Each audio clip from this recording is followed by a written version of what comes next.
Okay, तो sir busy हैं तो इसलिए ज्वाइन नहीं हो पा रहे, तो मैं स्टार्ट कर दिया, आप स्टार्ट कर।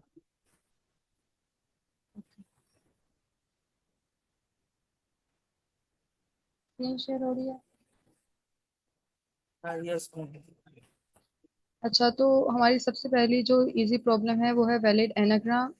तो एनाग्राम होता क्या है कि it's a combination of two words.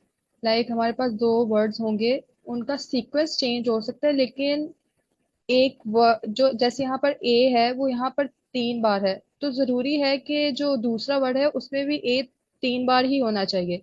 यहाँ पे जी एक दफा है तो यहाँ पे भी जी एक दफा ही होना चाहिए। तो जो रेपिटेशन ऑफ वर्ड्स है वो सेम होनी चाहिए दोनों स्ट्रिंग्स में। ये नहीं कि यहाँ पर आर मैम एक्स्ट्रा टाइमिंग लिखा ऑन हुआ कर है। लीजिए। टाइमिंग ऑन कर लीजिए।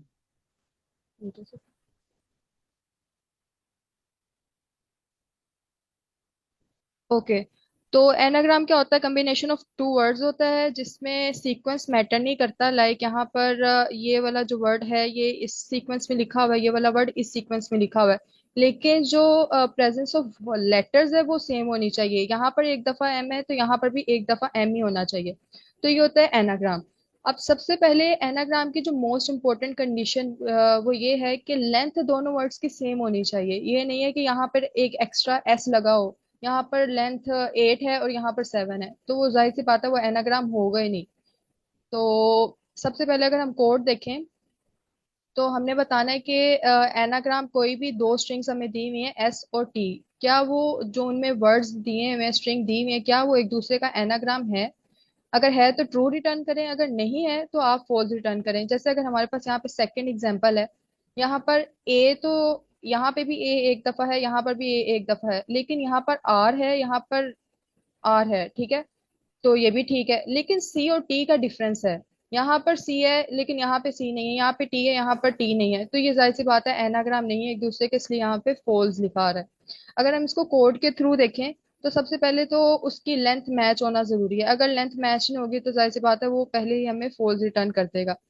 अब next, let's suppose length match है। अब हमने चेक करना है कि क्या, अगर लेंथ मैच है तो क्या number of repetition of words भी दोनों में मैच है या नहीं मैच। उसके लिए हमने एक डिक्शनरी बनाई है। डिक्शनरी क्या होता है? डिक्शनरी इज कॉम्बिनेशन ऑफ की पेयर वैल्यूज। की पेयर पेयर वैल्यूज क्या होती है कि हमने यहाँ पर ना काउंट करना है हर एक वर्ड को कि वो कितनी दफा आ रहा है एक स्ट्रिंग में। लाइक ए आ रहा है 1 2 3 बार, तो डिक्शनरी इसलिए बनाई गई है, इसमें हर एक वर्ड का जो जितनी दफा वो आ रहा है वो काउंट यहाँ पर लिखा जाएगा।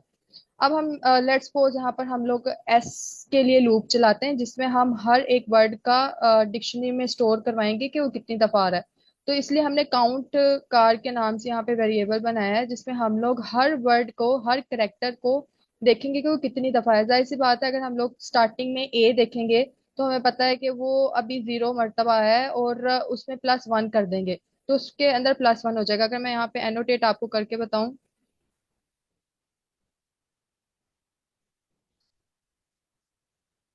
तो ए, अब हमारे पास जो ए की वैल्यू आ गई है वो 0 मतलब 1 टाइम आ गई है क्योंकि यहाँ पर +1 था, ठीक है।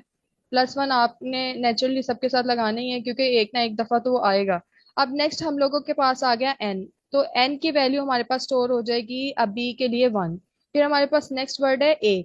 अब डिक्शनरी बनाने का क्या मकसद है कि मैं दोबारा ए यहाँ पर ना लिखूं, मैं दोबारा से ये ना लिखूं कि ए फिर एक दफा आ गया। डिक्शनरी में रेपिटेशन ऑफ वर्ड्स नहीं होती।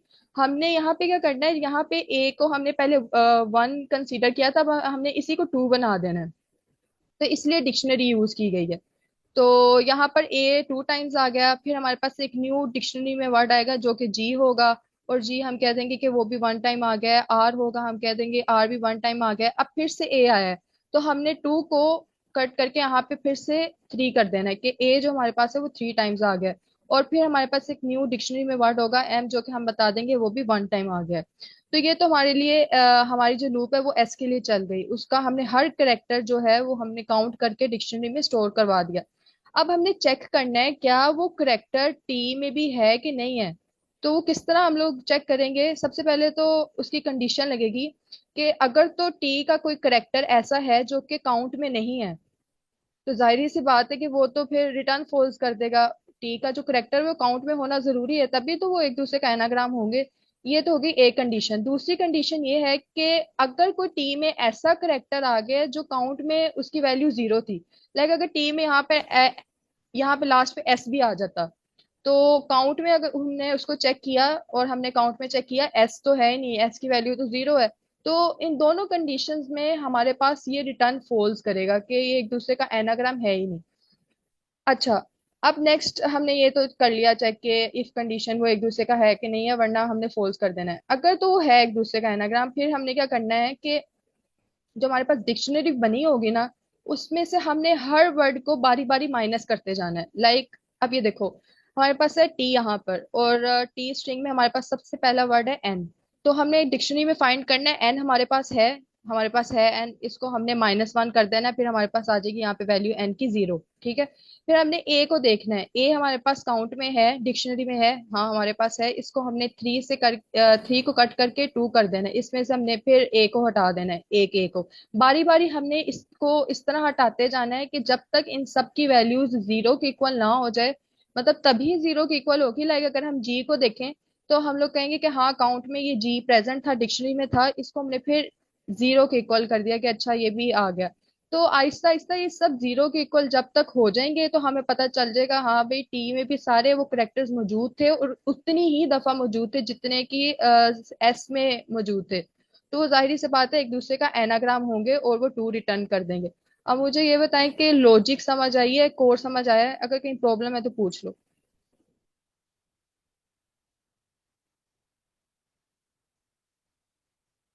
मुझे कोई क्वेश्चन की लॉजिक बता सकता है?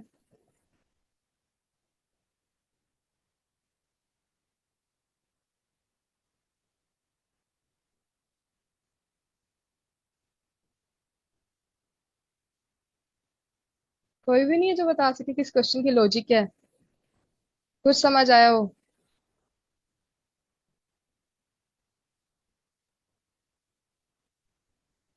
काइंडली मैम अपने माइक इसमें ऑन एक करके जी जी बोले बोले बोले।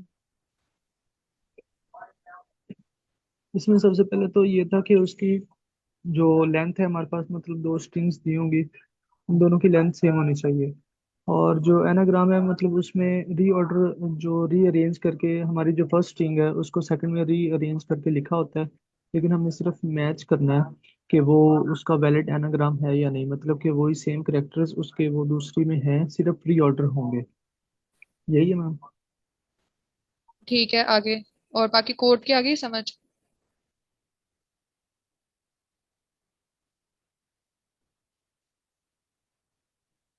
हमने क्या किया है, सबसे पहले एस स्ट्रिंग के हर एक करेक्टर को काउंट कर लिया कि वो कितनी दफा आ रहा है।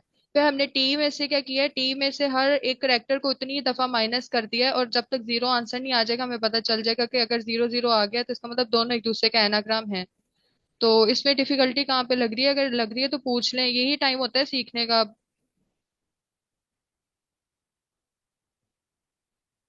अगर क्लियर है तब भी बता दें। Yes ma'am clear. ठीक है। अच्छा, इसका एक और अप्रोच भी हो सकती थी अगर हम इन दोनों मैम को आपकी सो। आवाज़ थोड़ी लो हो गई। अब आ रही है आवाज? हाँ यस मैम क्लियर। अच्छा, अब इसकी एक और अप्रोच भी हो सकती थी, लाइक हम दोनों को सॉर्ट कर लेते और दोनों का एक एक एलिमेंट मैच कर लेते, तो तब भी हो ही सकता था ये। लाइक अगर मैं इसको सॉर्ट करूं तो ए, ए, ए, फिर हमारे पास जी आ जाएगा, फिर हमारे पास आ जाएगा एम, और फिर एन, और फिर आर। इसको भी मैंने टी, एस को भी सॉर्ट कर लिया, टी को भी सॉर्ट कर लिया, और फिर मैं एक एक करेक्टर सबका मैच कर लेती, तब भी तो मुझे पता चल ही जाता वो एनाग्राम है। लेकिन ये है कि उसकी तब हर एक एलिमेंट को हमें चेक पड़ना था, और इसलिए हमारी टाइम कम्प्लेक्सिटी बहुत ज्यादा हो जानी थी। बस इसलिए फिर हमने डिक्शनरी यूज की जिसमें हमने एस के हर एक करेक्टर को काउंट किया, और टी में से फिर हमने उसको निकालते गए और देखते गए कि वो उसमें है कि नहीं है। तो ये इसमें अप्रोच यूज हुई थी एनाग्राम में। तो अगर क्लियर है फिर मैं चलूँ दूसरी एग्जाम्पल की तरफ। यस मैम ये मैम जो क्लियर। काउंट का फंक्शन है ये रिपीट कर सकती हैं? हाँ, कर देती हूँ। अच्छा, ये काउंट एक डिक्शनरी है। डिक्शनरी क्या करता है कि हर एक डिस्टिंक्ट वर्ड की वैल्यू को स्टोर करता है। अब हमारे पास सबसे पहले यहाँ पे ये एक स्ट्रिंग है, इसमें सबसे पहले ए आ रहा है। ठीक है, हमने डिक्शनरी में ए स्टोर करवा दिया। कितनी बार आ रहा है? एक दफा आ रहा है, वो भी स्टोर करवा दिया। अब हम लोग नेक्स्ट चले एन पर। हमने डिक्शनरी में एन भी स्टोर करवा दिया। कितनी बार आया है? एक दफा आया भी। फिर हमारे पास दोबारा से ए आया है। तो हमने अब दोबारा से यहाँ पर ए नहीं लिखने बैठ जाना, यहाँ पे दोबारा से एक दफा ए आया है, हमने पिछले ए को ही मॉडिफाई करके उसको टू कर देना है। लाइक वो हमारे पास दो दफा आ गया है। अच्छा, अब यहाँ पे हमारे पास नेक्स्ट है जी। तो हमने यहाँ पे लिख दिया कि भाई जी जो है वो एक दफा आ गया है। फिर आ रहा है, वो भी एक दफा आ गया। अब फिर से ए आया है, हमने अब दोबारा से ए नहीं लिखना बल्कि पिछले ए को ही मॉडिफाई करके तीन कर देना है। डिक्शनरी का यही फायदा होता है कि वो पिछले को ही मतलब मॉडिफाई करके वो करंट वैल्यू स्टोर करी जाती है। और लास्ट में हमारे पास दोबारा से एम आ गया, तो हमने ये कर देना है। तो काउंट ये है कि वो हर एक करेक्टर का रिकॉर्ड रखेगा कि वो कितनी बार आया है, ताकि हम लोग नेक्स्ट हम लोग चेक कर सकें टी में। लाइक अगर टी से हम लोग चेक कर सकें, यहाँ पर अब टी में हमारे पास एन आया है, तो टी में हमने डिटेक्शन करनी है, ऐड नहीं करना है। अब टी में हमारे पास सबसे पहले एन आया, तो हमने डिटेक्ट करके यहाँ पे हमें पता चल गया कि वन में से एक हमने निकाला, तो हमारे पास यहाँ पे जीरो आ गया। अब ए हमारे पास आया है यहाँ पर। तो ए यहाँ पर हमारे पास थ्री था, अब उन्होंने कहा है कि काउंट में से ना माइनस वन करते जाओ, तो हमने माइनस वन करके इसको हमने क्या किया, माइनस वन किया, हमारे पास दो दफा ए आ गया। फिर हमारे पास जी आ गया, जी हमारे पास फिर वन टाइम था यहाँ पर, तो हमने यहाँ पे भी माइनस वन कर दिया और हमारे पास जी, हमारे पास इसकी वैल्यू आ गई जीरो। फिर हमारे पास दोबारा से ए आया, इसको हमने दोबारा से माइनस वन करके हमारे पास इसकी क्या वैल्यू आ गई, वन। ए की, कि मतलब जो ए है वो एक दफा रह गया। अब हमारे पास आर आया, आर की हमने माइनस वन वैल्यू करके क्या कर दी, जीरो। तो अब हमारे पास आया दोबारा से ए, इसकी वैल्यू हमने माइनस वन करके क्या कर दी, जीरो। अब हमारे पास वैल्यू आई एम, अब इसकी हमने माइनस वन वैल्यू करके क्या हमारे पास आ गई, जीरो। अब क्या हर करेक्टर जीरो जीरो टाइम नहीं हो गया? तो इससे हमें पता चला है कि कोई भी करेक्टर यहाँ पे एक्स्ट्रा नहीं था। और जितनी दफा यहाँ पे ए में थे मतलब एस स्ट्रिंग में करेक्टर्स थे, उतनी ही दफा टी में थे, तभी तो यहाँ पे जीरो जीरो आया है। तो इससे हमें सिंपली पता चल गया कि एक दूसरे का एनाग्राम है, और हमने ट्रू रिटर्न कर दिया। अब आइए समझ।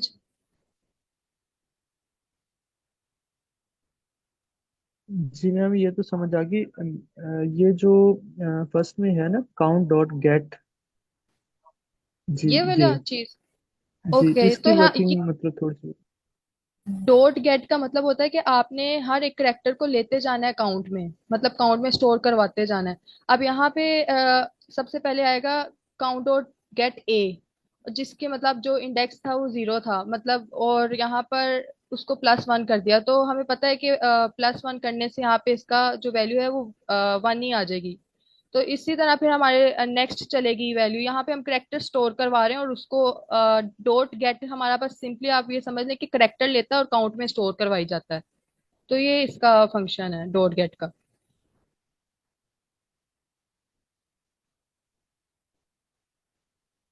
और कोई किसी का question? No ma'am, it's clear. ठीक है, अब किसी और ने प्रेजेंट करना है कि मैं नेक्स्ट क्वेश्चन कर लूँ?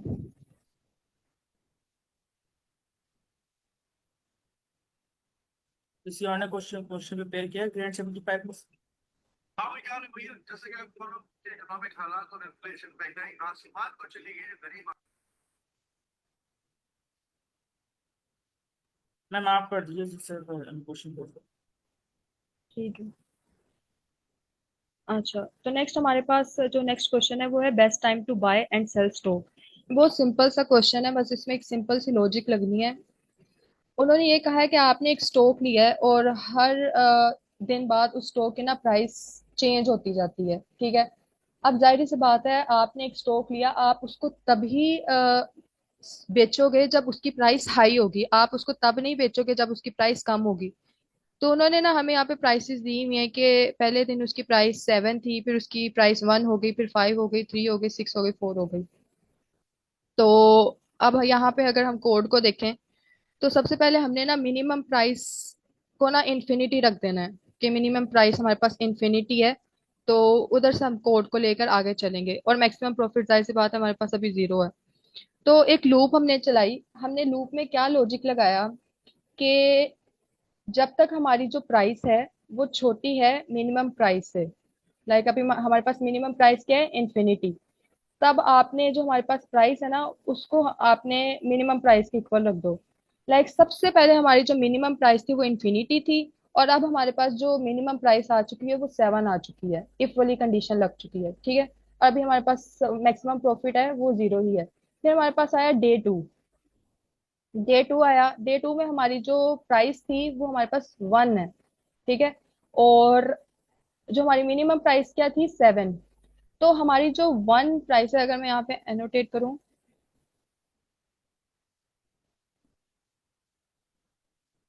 अभी जो हमारी मिनिमम प्राइस थी वो क्या थी, 7। और हमारी जो अभी डे 2 पे प्राइस क्या है वो है 1। तो इफ वाली कंडीशन ट्रू हो गई और जो हमारी हमें एक न्यू मिनिमम प्राइस मिल गई, तो हमने क्या कहा, जो हमारी अब न्यू मिनिमम प्राइस है वो हमारे पास आ गई है 1। तो ये फिर इफ वाली कंडीशन चल गई। अब ये नीचे आ ही नहीं पा रहा कि ताकि वो मैक्सिमम प्रॉफिट कैलकुलेट कर सके, अभी वो मिनिमम प्राइस पे ही रह रहा है। अब हमारे पास एक न्यू मिनिमम प्राइस आ गई। अब दोबारा से कंडीशन चलेगी और हम देखेंगे, अब हमारे पास जो प्राइस है वो है 5 और मिनिमम प्राइस है 1। अब हम देखेंगे इफ वाली कंडीशन ट्रू है, लाइक हमारे पास जो मिनिमम प्राइस है क्या वो भरी है प्राइस से, नहीं भरी। तो हम लोग मैक्सिमम प्रॉफिट कैलकुलेट करेंगे। हमारे पास अब चांस है कि हम लोग जो स्टॉक है उससे हम मैक्सिमम प्रॉफिट कैलकुलेट कर सकें। फिर हम कैसे करेंगे, प्राइस में से मिनिमम प्राइस को माइनस करके जो हमारे पास प्रॉफिट आएगा ना वो मैक्सिमम प्रॉफिट होगा। तो हमारे पास अब एक चांस, मतलब एक इस तरह का प्रॉफिट आ गया जो पॉजिटिव है और अच्छा है। लेकिन हम दोबारा से जब तक हमारे पास प्राइसेस एंड नहीं हो जाती, हम चेक करते रहेंगे कि क्या यही हमारे पास मैक्सिमम प्रॉफिट है या फिर हमारे पास और भी मैक्सिमम प्रॉफिट आ सकता है। तो अभी हमारे पास जो, ये याद रखिएगा, जो हमारे पास मैक्सिमम प्रॉफिट है वो हमारे पास क्या है, मैक्सिमम 4 है अभी, ठीक है। अभी हमने देखना है कि क्या इससे ज्यादा हमारे पास आ सकता है या नहीं आ सकता। तो अब जो हमारी प्राइस है वो हमारे पास आ गई है 3, और जो मिनिमम है वो हमारे पास 1 ही है, क्योंकि ये वाली कंडीशन इफ वाली नहीं चली थी, तो मिनिमम प्राइस हमारी अभी 1 ही है। अब हमारे पास आ गई 3 प्राइस आ गई, और हमें पता है कि जो 3 है वो मिनिमम प्राइस से भरी है। तो फिर हमारे पास एलिफ कंडीशन चलेगी और हम लोग यहाँ पे प्रॉफिट कैलकुलेट करेंगे। तो हम लोग दोबारा से प्राइस में से मिनिमम प्राइस माइनस कर देंगे, और हमारे पास अभी इस टाइम क्या प्रॉफिट आया, 2। लेकिन वो पिछले वाले से कम है, तो इसको हम मैक्सिमम प्रॉफिट कंसीडर नहीं कर रहे। फिर हम क्या करेंगे कि हमारे पास अब जो प्राइस आई है वो 6 आई है।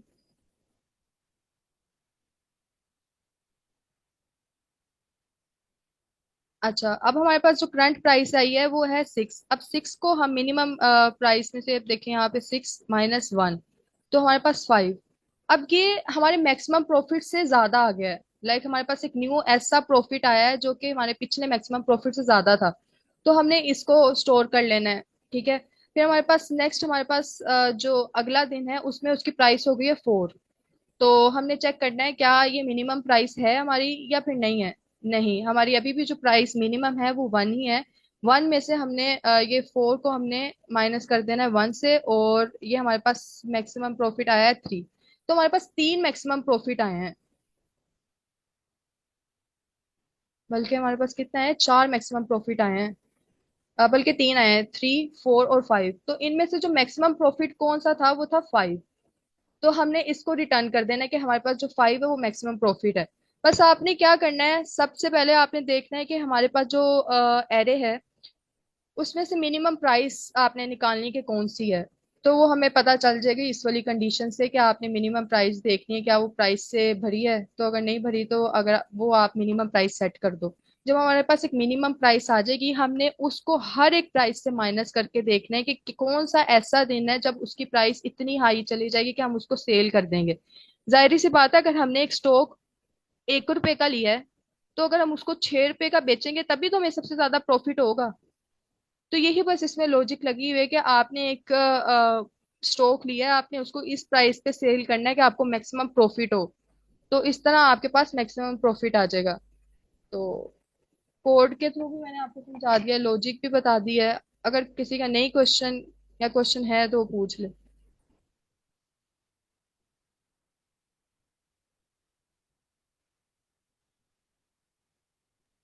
No ma'am, it's clear. अगर किसी और को क्वेश्चन है तो काइंडली अपना हैंड रेस करें, या तो मैं फोन करके अपना क्वेश्चन पूछें। मैम इसकी स्टेटमेंट जो है, best time to buy and sell stock, kindly ये दोबारा थोड़ा सा बता दें, शुरू निकाल दो और समझ आ रहा हो। ठीक है, मैं बता देती हूँ। अच्छा, स्टेटमेंट हमारे पास है कि आपके पास एक एरे है प्राइसेस की। ठीक है, हमारे पास आ गई। फिर उन्होंने कहा है कि हर एक प्राइस जो है ना, उसका इंडेक्स में वो आपके गिवन स्टॉक की ना ith डे में ना प्राइस है वो। लाइक हमारी जो पहला दिन है उसमें हमारे पास जो प्राइस है स्टॉक की वो 7 है, फिर 1 है, फिर 5 है। वो ये चीज ये बताना चाह रहे हैं। फिर उन्होंने कहा है कि आपने you want to maximise your profit by choosing a single day to buy one stock and choosing a different day in the future to sell that stock. आपने कोई एक ऐसा दिन चूज करना है कि जब आपने एक स्टॉक खरीदा है। लाइक हमने कौन सा दिन चूज किया, हमने फर्स्ट डे, हमने सेकंड डे चूज किया जिसमें हमने एक स्टॉक खरीदा। ठीक है, हम जाहिर सी बात है जितना सस्ता स्टॉक, जितनी उसकी प्राइस गिरी होती है हम वही तो स्टॉक खरीदते हैं ताकि जब उसकी प्राइस मैक्सिमम हो हम उसको सेल कर सकें। तो हमने दूसरे दिन में हमने पहला वाला स्टॉक खरीद लिया। और हमने, उन्होंने कहा है कि डिफरेंट डे सिलेक्ट करना है कि आप फ्यूचर में वो स्टॉक सेल कर सको। तो हमारे पास ये डिफरेंट डेज थे, ये हमारे पास ऑप्शंस थे। तो जाहिर सी बात है हम लोग अगर उसको इस वाले डेट, मतलब इस वाले डे में हम लोग उसको सेल करेंगे हमारे पास सबसे ज्यादा प्रॉफिट आएगा। ठीक है, return the maximum profit you can achieve from this transaction. If you can not achieve any profit, return zero. अगर आपको कोई भी प्रॉफिट नहीं होता तो आप जीरो कर दो रिटर्न। अगर आपको कोई प्रॉफिट अचीव होता है और मैक्सिमम प्रॉफिट आ जाता है उसमें से तो आप 1 रिटर्न कर दो, मतलब वो प्रॉफिट रिटर्न कर दो। तो ये इसमें बस आप समझ लें, अगर स्टॉक हम कोई भी किसी भी दिन सस्ता लेते हैं हमने उसको उसी दिन बेचना होता है जब उसकी प्राइस सबसे ज्यादा हाई हो जाती है। Okay, thank you ma'am. I was confuse कि वो जो 7 है वो हम स्किप कर रहे थे, वो ठीक डे है। फर्स्ट था। ठीक हो गया, हाँ, थैंक यू क्योंकि हम मैम। लोग पीछे थोड़ी ना जा सकते हैं। अब हम लोग जाहिर सी बात है वो तो दिन गुजर गया। तो हम पीछे नहीं, हमने आगे ही फॉरवर्ड मूव करना है। तो आगे फॉरवर्ड मूव करने से सबसे ज्यादा जो हमारी जो प्राइस निकल रही थी ना वो 6 पे निकल रही थी, तो इस वजह से 6 - 1 करके हमारे पास 5 आंसर आ गया था। Yes ma'am, thank you so much ma'am. ठीक है, बाकी सबको क्लियर है? Yes ma'am, clear. ओके, अब नेक्स्ट प्रॉब्लम की तरफ चलो। ओके मैम, आप ना ये दो क्वेश्चन करा, उसके टाइम कम्प्लेक्सिटी और स्पेस कम्प्लेक्सिटी की बात। ओके। पिछले वाले प्रीवियस वाले क्वेश्चन की जो आपने उससे पहले था।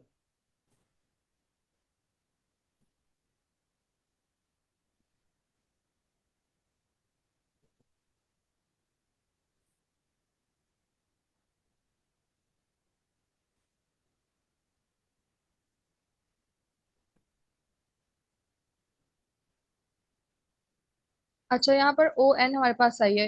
लूप हमारे पास चल रही थी, दो लूप्स हमारे पास चल रही थी, राइट।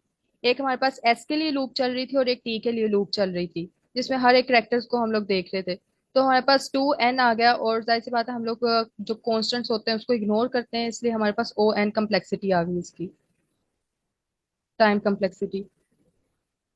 ये देखें यहाँ पे हमारे पास दो लूप चल रही है, एक हमारे पास एस के लिए चल रही है लूप और एक हमारे पास टी के लिए चल रही है। तो जब दो लूप्स होती हैं अलग अलग तो उसकी जो टाइम कम्प्लेक्सिटी होती है वो ओ एन होती है। और अगर हम स्पेस कम्प्लेक्सिटी देखें तो हमारे पास कांस्टेंट आएगी। अच्छा, ये कांस्टेंट क्यों आई है? अब हमारे पास हमने क्या कहा था कि अगर लेट्स सपोज हम लोग एक स्ट्रिंग ले रहे हैं तो वो ए से लेकर जी तक ही जाएगी। लाइक करेक्टर्स तो ए से जी तक ही होते हैं ना, ABCD और जेड तक जा रहे हैं करेक्टर्स। तो जो हमारे पास करेक्टर्स हैं वो कांस्टेंट स्पेस ले रहे हैं, इससे ज्यादा तो वो स्पेस ले ही नहीं सकते। तो इसलिए हमारी जो स्पेस कम्प्लेक्सिटी है वो कांस्टेंट आएगी, ओ एन की स्पेस कम्प्लेक्सिटी, वो O1 की स्पेस कम्प्लेक्सिटी। तो उसमें ये चीज है। यहाँ पे हम कोई भी एक्स्ट्रा स्पेस नहीं ले रहे यहाँ पर, और हमारी जो स्पेस कम्प्लेक्सिटी है वो कांस्टेंट है, क्योंकि जो हमारे पास जो करेक्टर्स थे वो ए से जेड तक ही है। तो इस वजह से इसकी कांस्टेंट टाइम स्पेस कम्प्लेक्सिटी है। और अगर इसकी बात करें,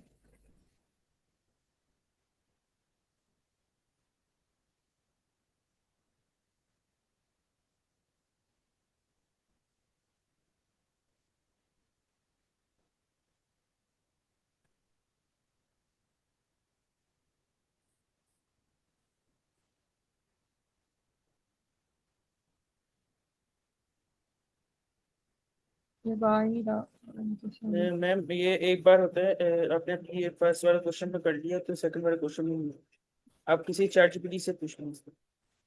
एक मिनट wait a second।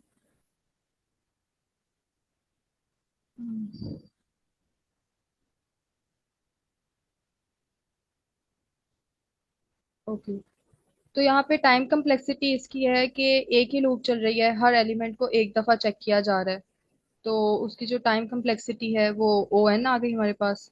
यहाँ पे एक ही दफा लूप चल रही है ना, तो जब एक दफा लूप चल रही हो या फिर दो लूप चल रही हो अलहदा अलहदा, तो हमारे पास ओ एन उसकी टाइम कम्प्लेक्सिटी होती है। और स्पेस कम्प्लेक्सिटी हमारे पास कांस्टेंट है। वो कैसे है, सिर्फ दो वेरिएबल्स यूज हो रहे हैं और कोई एक्स्ट्रा स्ट्रक्चर यहाँ पे यूज नहीं हो रहा। कोई हमने एक्स्ट्रा कोई एरे या फिर कोई ऐसी चीज नहीं बनाई जिसमें हम कोई चीज स्टोर करवा रहे हैं। तो वो स्पेस कम्प्लेक्सिटी भी हमारे पास कांस्टेंट आई है। ये थी, बाकी आई थिंक सर आ गए हैं, तो सर ने अगर हार्ड प्रॉब्लम्स करवानी है तो करवा दें। नहीं, हमारी खत्म हो गई थी हार्ड प्रॉब्लम्स, जैसे कल डिस्कस हुआ था। हम थ्रेड 75 जो है वो लिस्ट कर रहे हो। ओके, तो फिर अब किसी और ने करनी है प्रॉब्लम प्रेजेंट?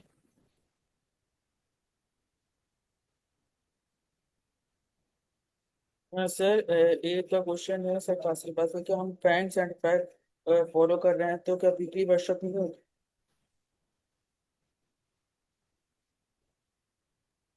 जी बिल्कुल होगी वीकली वर्कशॉप, उस पर सेपरेट करेंगे, इस पर सेपरेट करेंगे, वही क्वेश्चन वहाँ पर रिवाइज हो जाएंगे।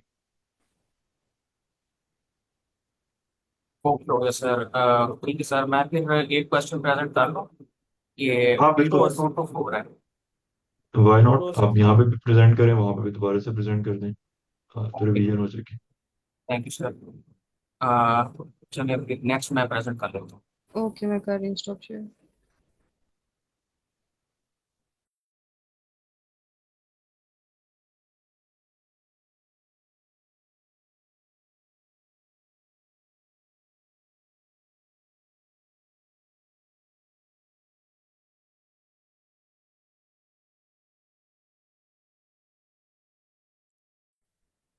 ओके, अस्सलाम वालेकुम। Leet code problem number 224, basic calculator. और इसको हम इसकी स्टेटमेंट देखते हैं। Given a string S representing a valid expression, implement a basic calculator to evaluate it and return the result of the evaluation. Note: you are not allowed to use any built-in function which evaluates strings as mathematical expressions such as evaluate. अच्छा, इसमें हमें ये बताया गया कि हमें एक string दी होगी एस के नाम से, और उसमें वैलिड एक्सप्रेशंस होंगी, लाइक उसमें प्लस के साइंस होंगे, माइनस के साइंस होंगे, और उसमें पेरेंथेसिस होंगी। तो हमने उसमें बेसिक कैलकुलेटर जो है वो इम्प्लीमेंट करना है और इवेल्युएट करना है रिजल्ट्स। और हमने ये बेसिक कैलकुलेटर कोड के जरिए से बनाना है, लेकिन हमने वहाँ पे इवेल्युएट का बिल्ट इन फंक्शन जो पाइथन में होता है वो यूज नहीं करना। लाइक अगर हम इवेल्युएट का बेसिक ये वाला फंक्शन यूज करें किसी भी पाइथन की आईडीई में, तो वो स्ट्रिंग्स के अंदर मौजूद 1+1 जिस तरह यहाँ पे है उसको वो ऑटो को डिटेक्ट करके और रिजल्ट हमें 2 प्रिंट करवा देता है। तो ये काम हमने नहीं करना, हमने जस्ट कोडिंग करनी है और कोडिंग के जरिए से ही हमने उसको फॉलो करना है। एग्जाम्पल नंबर 1 है सिंपल। इनपुट हमें दी हुई होगी एक स्ट्रिंग के अंदर 1+1 की। आउटपुट हमने रिटर्न करवाना है is equal to 2। Example number 2 है 2 - 1 + 2। यहाँ पे 3 रिजल्ट आएगा। ऑब्वियसली प्लस और माइनस का जो यहाँ पे साइन है, दोनों की जो प्रायोरिटी लेवल होता है वो इक्वल होता है यहाँ पे। और यहाँ पे जो स्ट्रिंग है इसमें हमारे पास हमें पहले से पता है कि हम जो पेरेंथेसिस होते हैं उनको प्रायोरिटी देते हैं। लाइक 6+8 है यहाँ पे, ये पहले साल होगा। अब जो इनर ब्रैकेट्स हैं यहाँ पे ये वाली फर्स्ट साल होंगी। उसके बाद जब ये साल हो जाएगा 5+4+5+2, ये 11 हो जाएगा यहाँ पे। अब ये वाला 11 जो होगा, इसके बाद ये वाले जो -3 और +1 है ये इसमें ऐड होंगे, और ये वाला जो 14 है ये फिर ऐड होगा। इस तरह से टोटल मिला के हमारे पास जो रिजल्ट आ जाएगा, इस साइड का आ जाएगा 9 आ जाएगा, और ये वाला हमारे पास 14 है, तो 14 + 9 = 23। तो ये इसकी आउटपुट आ जाएगी हमारे पास। तो हमने ये वाले सारे काम जो है कोडिंग के जरिए से करने हैं, हमने इवेल्युएट का फंक्शन यूज नहीं करना। अदरवाइज ये सारा जो हमारा क्वेश्चन है लीड कोड हार्ड, इसकी ज़रूरत भी नहीं रहेगी सिर्फ ये एक इवेल्युएट का फंक्शन यूज करने से। कंस्ट्रेंट्स हैं, सम ऑफ द कंस्ट्रेंट्स इसको देखते हैं कि यहाँ पे 1 is less than equal to s dot length is equal to 3 into 10⁵ तो this is quite a large number. तो ये असल में यहाँ पे बता रहा है कि हमारे पास जो स्ट्रिंग है उसकी लेंथ कितनी होगी। यहाँ पे जो स्ट्रिंग जो है फ्यू करेक्टर्स हैं इसके अंदर, यहाँ पे लिमिटेड से हैं। देखते हैं 3 इंटू 10⁵ का मतलब है कि हमारे पास जिस तरह से ये कंटिन्यूअस स्ट्रिंग अगर होगी, यहाँ पे प्लस होंगे, माइनस होंगे, ब्रैकेट्स होंगी और एंड सो ऑन, और यहाँ पे जो नंबर्स हैं यहाँ पे 4 5 इस तरह से है। तो ये अप टू 3 इंटू 10⁵ तक जा सकती है, क्योंकि बहुत बड़ा नंबर है, लेकिन हमें उसकी जरूरत नहीं पड़ेगी क्योंकि हमारे जो तीनों केसेस हैं वो तो क्वाइट समान है। अदर इज दैट कि S consist of digits plus minus parenthesis and spaces. तो इसमें हमने सिर्फ दो फंक्शन जो हैं कैलकुलेटर के वो परफॉर्म करने हैं, one is plus and one is minus, like addition and subtraction. ये दो हमने यहाँ परफॉर्म करना है, और ब्रैकेट्स होंगे इसके साथ और स्पेसेस होंगे, स्पेसेस को हम इग्नोर करेंगे। ऐसे रिप्रेजेंट्स अ वैलिड एक्सप्रेशन। अब ये जो स्ट्रिंग हमारे पास है ये वैलिड एक्सप्रेशन को ही शो करेगी। यहाँ पे लाइक इस तरह नहीं होगा कि 6 + 8 है अगर ब्रैकेट में, तो इसके बाहर ऐसे नहीं होगा कि 2 टाइम्स माइनस हो जाएगा या प्लस प्लस हो जाएगा या प्लस माइनस इस तरह से। लाइक इसकी कोई लॉजिक तो बनती नहीं है। तो स्ट्रिंग के अंदर तो कोई सा भी नंबर हो सकता है, लेकिन ये इन्होंने इंश्योर किया हुआ है कि ये ऐसे represents a valid expression. Valid expression ये है कि या सिर्फ प्लस होगा या फिर माइनस होगा या फिर इस तरह से कोई एक वैलिड एक्सप्रेशन होगी। Plus is not used as a unary operation, +1 and +2 +3 is invalid. Like इस तरह से हमने डिस्कस किया है। अब यहाँ पे ये है कि अब यहाँ पे यूनरी ऑपरेशन जो प्लस वाला है, अगर सिर्फ 1 लिखा हुआ है तो उसके साथ, लाइक स्टार्टिंग नंबर की बात हो रही है तो उसके साथ प्लस नहीं लिखा हुआ होगा, ये वाला सारी इनवैलिड हो जाएगी। और 2 + 3 अगर है यहाँ पे हमारे पास, तो इसके बाहर ब्रैकेट के बाहर हमारे पास नेगेटिव तो हो सकता है लेकिन प्लस हम नहीं लिखेंगे। तो ये एक रिस्ट्रिक्शन है। माइनस को भी यूज एज यूनिटी ऑपरेशन। अब ये माइनस को यहाँ पे है ये हम लिख सकते हैं। There will be no two consecutive operators in the input. ये भी हमने डिस्कस किया है कि दो ऑपरेटर्स नहीं होंगे, लाइक प्लस माइनस या माइनस माइनस या प्लस और प्लस, ये दोनों इस तरह से एक सीक्वेंस में नहीं आएंगे। या तो सिर्फ नेगेटिव होगा या फिर सिर्फ पॉजिटिव होगा and so on. There will be every number and running calculation will fit in a assigned 32 bit integer। 32 bit integer में ये होता है कि 1 bit साइन के लिए होती है यूज, और बाकी 31 बिट्स जो होती हैं वो उसकी वैल्यू के लिए यूज होती हैं, लाइक 1 बिट प्लस या माइनस को बता रही होती है। तो ये सारे नंबर जो यहाँ पे होंगे बहुत बड़ा नंबर नहीं होगा, वो सारे 32 बिट में आ जाएंगे, लाइक हमारे नंबर जो है वो क्वाइट वैलिड होंगे। टॉपिक्स इसमें जो है मैथ है। मैथ तो यही है कि हमने जो स्ट्रिंग है उसके अंदर सब्ट्रैक्शन एंड एडिशन के फंक्शन परफॉर्म करने हैं, और स्ट्रिंग्स हमें दी हुई होंगी और स्टैक हम यहाँ पे यूज़ कर लेंगे। तो इस क्वेश्चन की अप्रोच की तरफ चलते हैं कि यार हम इसको सॉल्व किस तरह से करेंगे। तो यहाँ पे आपको नज़र आ रही होगी ये प्लेन ड्रा पे हम चलते हैं। इनपुट है वही और आउटपुट हमने यहाँ पे करनी है सेम। हमने एडिशन, सब्ट्रैक्शन और पैरेंथेसिस यूज करनी है। We are not allowed to use any built in function like value add. अब हम सबसे पहले क्या करेंगे, हम एक एम्प्टी, हमारी जो अप्रोच होगी वो ये होगी कि हम एक एम्प्टी स्टैक लेंगे। एम्प्टी स्टैक लेने के अलावा हम एक रिजल्ट का फंक्शन यहाँ पे डिफाइन करेंगे। Result is equal to 0, num is equal to 0 और साइन इज इक्वल टू 1। अब यहाँ पे ये है कि सबसे पहले हमारे पास एक एम्प्टी स्टैक होगा, रिजल्ट 0 पे सेट होगी डिफॉल्ट वैल्यू, नंबर की वैल्यू 0 पे सेट होगी बाय डिफॉल्ट, और sign is equal to +1। Like यहाँ पे प्लस में लिखा, सिर्फ हमने 1 लिखा है। अब हमने यहाँ पे ये करना है कि पॉजिटिव और नेगेटिव की जो वैल्यूज हैं उनको हमने असाइन कर देना है। लाइक जो हमारे पास पॉजिटिव का केस है उसको, क्योंकि हमें हमने वहाँ कंस्ट्रेंट्स में देखा था कि प्लस वाला साइन हम नहीं ले सकते, तो फिर हम क्या करेंगे, प्लस के लिए हम 1 लिखेंगे और नेगेटिव के लिए हम क्या करेंगे, क्योंकि नेगेटिव को लिख सकते हैं, फिर हम क्या करते हैं -1 लिखेंगे इसको। लाइक यहाँ पे भी साइन हमारे पास आएगा प्लस वाला, तो प्लस के साइन के लिए हम 1 लिखेंगे जो कि हमने यहाँ पे लिखा है इस जगह पे। और अगर माइनस का साइन आएगा तो उसको हम -1 कर देंगे, ये अपडेट हो जाएगा। एवरी टाइम ये वैल्यू साइन भी अपडेट करेंगे, हम नंबर भी अपडेट करेंगे, और रिजल्ट के अंदर वैल्यू हम लेके आएंगे। स्टैक कब यूज होगा? स्टैक तब यूज होगा जब हमारे पास ब्रैकेट स्टार्ट हो रही होगी। लेट्स सपोज ब्रैकेट यहाँ पे स्टार्ट हुई है और यहाँ पे एंड हुई है, 4 + 5 + 2, तो ये साइन भी वहाँ पे जाएगा, इसके अंदर स्टोर होगा। और ये जो इनपुट के अंदर वैल्यूज हैं लाइक ब्रैकेट्स हैं, ये भी वहाँ पे जाएंगे। तो स्टैक में जो रिजल्ट होगा वो इस साइन से मल्टीप्लाई होगा, और प्रीवियस जो रिजल्ट होगा जहाँ पे, उसके अंदर ऐड हो जाएगा। लाइक प्रीवियस रिजल्ट हमारे पास ये वाला है, तो उसमें वो ऐड होगा। अभी हम एग्जांपल देखते हैं तो इसकी हमें समझ आ जाएगी। तो अच्छा, ये वाला केस तो था कि हमारे पास ये जो 1 + 4 + 5 + 2 - 3 6 + 8 ये वाले नंबर्स हैं। लाइक अब ये जो 6 + 8 है, ये जब ऐड होगा तो ये हमारे पास से 14 भी बन जाएगा। अब 14 को भी हमने इवेल्युएट करना है। लाइक ये वाले सारे नंबर तो हैं, 0 से लेके 9 तक की वैल्यूज हैं, सिंगल डिजिट्स हैं हमारे पास। अब ये 2 डिजिट वाला नंबर है हमारे पास, 14 है।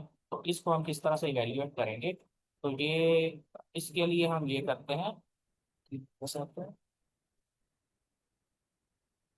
अब जिस तरह से हमारे पास नंबर है 123, इसके लिए हम ये यूज करेंगे नम × 10 प्लस इंटीजर, करेक्टर को इंटीजर में कन्वर्ट करेंगे, और 10 से नंबर जो प्रीवियस नंबर होगा उसको 10 से मल्टीप्लाई करके इसमें ऐड कर देंगे। तो इसको कैसे करेंगे? इसके लिए आप देखें, सबसे पहले हमारे पास ये है कि ये डिफॉल्ट वैल्यूज हैं। रिजल्ट सबसे पहले होगा 0 पे सेट होगा यहाँ पे। लेट्स सपोज ये 0 पे सेट है। हमने 123 को इवेल्युएट करना है इस कोड के जरिए से। तो हम किस तरह से करेंगे? सबसे पहले यहाँ पे 123 में 1 जो होगा वो इस रिजल्ट वाले नंबर से मल्टीप्लाई होगा। 0 × 1 नंबर हमारे हाँ सॉरी, इस 10 से मल्टीप्लाई करेंगे हम। प्रीवियस नंबर जो हमारे पास था वो क्या था? 0 था। 0 × 10 प्लस इंटीजर जो करेक्टर में है वो हमारे पास है 1, और इसका रिजल्ट हमारे पास क्या आ जाएगा? क्योंकि ये वाला तो एंड जो है ये 0 हो जाएगा, तो ये जस्ट 1 आ जाएगा। अब नेक्स्ट नंबर हमारे पास है 2। 2 के लिए हम क्या करेंगे? अब यहाँ पे पहले 0 था, अब ये अपडेट होकर 1 हो चुका हुआ है। इसी तरह से हम क्या करते हैं, 1 × 10 और प्लस 2 से, ये हो जाएगा 12। अब लास्ट पे हमारे पास है 3।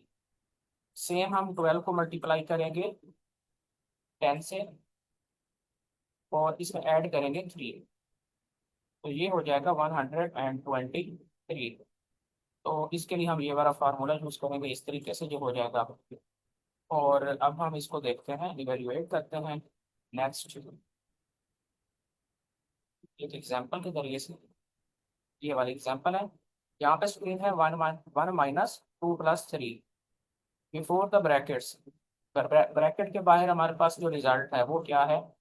1 है। और साइन क्या है? वो प्लस का साइन है। प्लस हम यहाँ पे नहीं लिखते, उसकी जगह हम 1 लिखते हैं। स्टैक के अंदर अब हम देखते हैं जहाँ ब्रैकेट स्टार्ट हो रही है। लाइक पहला सबसे पहले हमने 1 लिखा था, उसके बाद हम देखते हैं कि नेक्स्ट हमारे पास क्या है, साइन अपडेट हो चुका है। इसका साइन तो प्लस था हमारे पास, वो हम लिखते नहीं है। अब नेक्स्ट हमारे पास नेगेटिव है, तो ये जो साइन +1 था अब अपडेट होकर आ चुका है -1। तो स्टैक के अंदर जो जो दो चीजें जाएंगी वो ये वाली जाएंगी, रिजल्ट एंड साइन। तो रिजल्ट हमारे पास क्या चीज है? 1, और इसका साइन क्या चीज है? -1। 1 एंड -1 ये यहाँ पर स्टैक के अंदर जाएंगे, और इसके बाद ब्रैकेट जहाँ से स्टार्ट हो रही है वो हम स्टैक के अंदर इवेल्युएट करेंगे। लाइक हमारे पास 2 + 3 है। 2 + 3 को हम यहाँ पे इवेल्युएट करेंगे, इसका रिजल्ट हमारे पास आ जाएगा 5 इक्वल। अब जैसे ही क्लोजिंग ब्रैकेट आएगी ये वाली, क्लोजिंग ब्रैकेट आते साथ ही, क्योंकि ये वाला रिजल्ट सारे का सारा हमारे पास अपडेट होकर आ चुका हुआ है 5 के equal.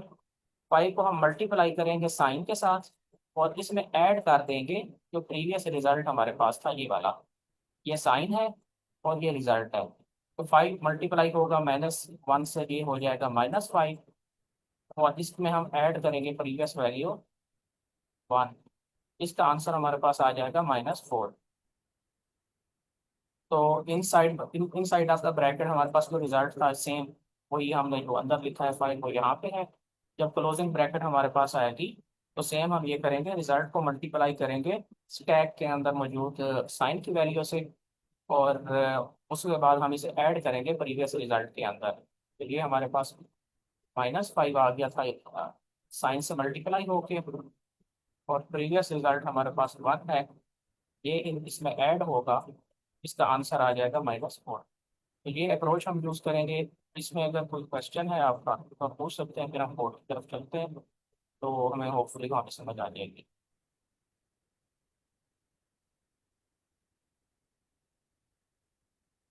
Okay, I think code की तरफ चलते हैं।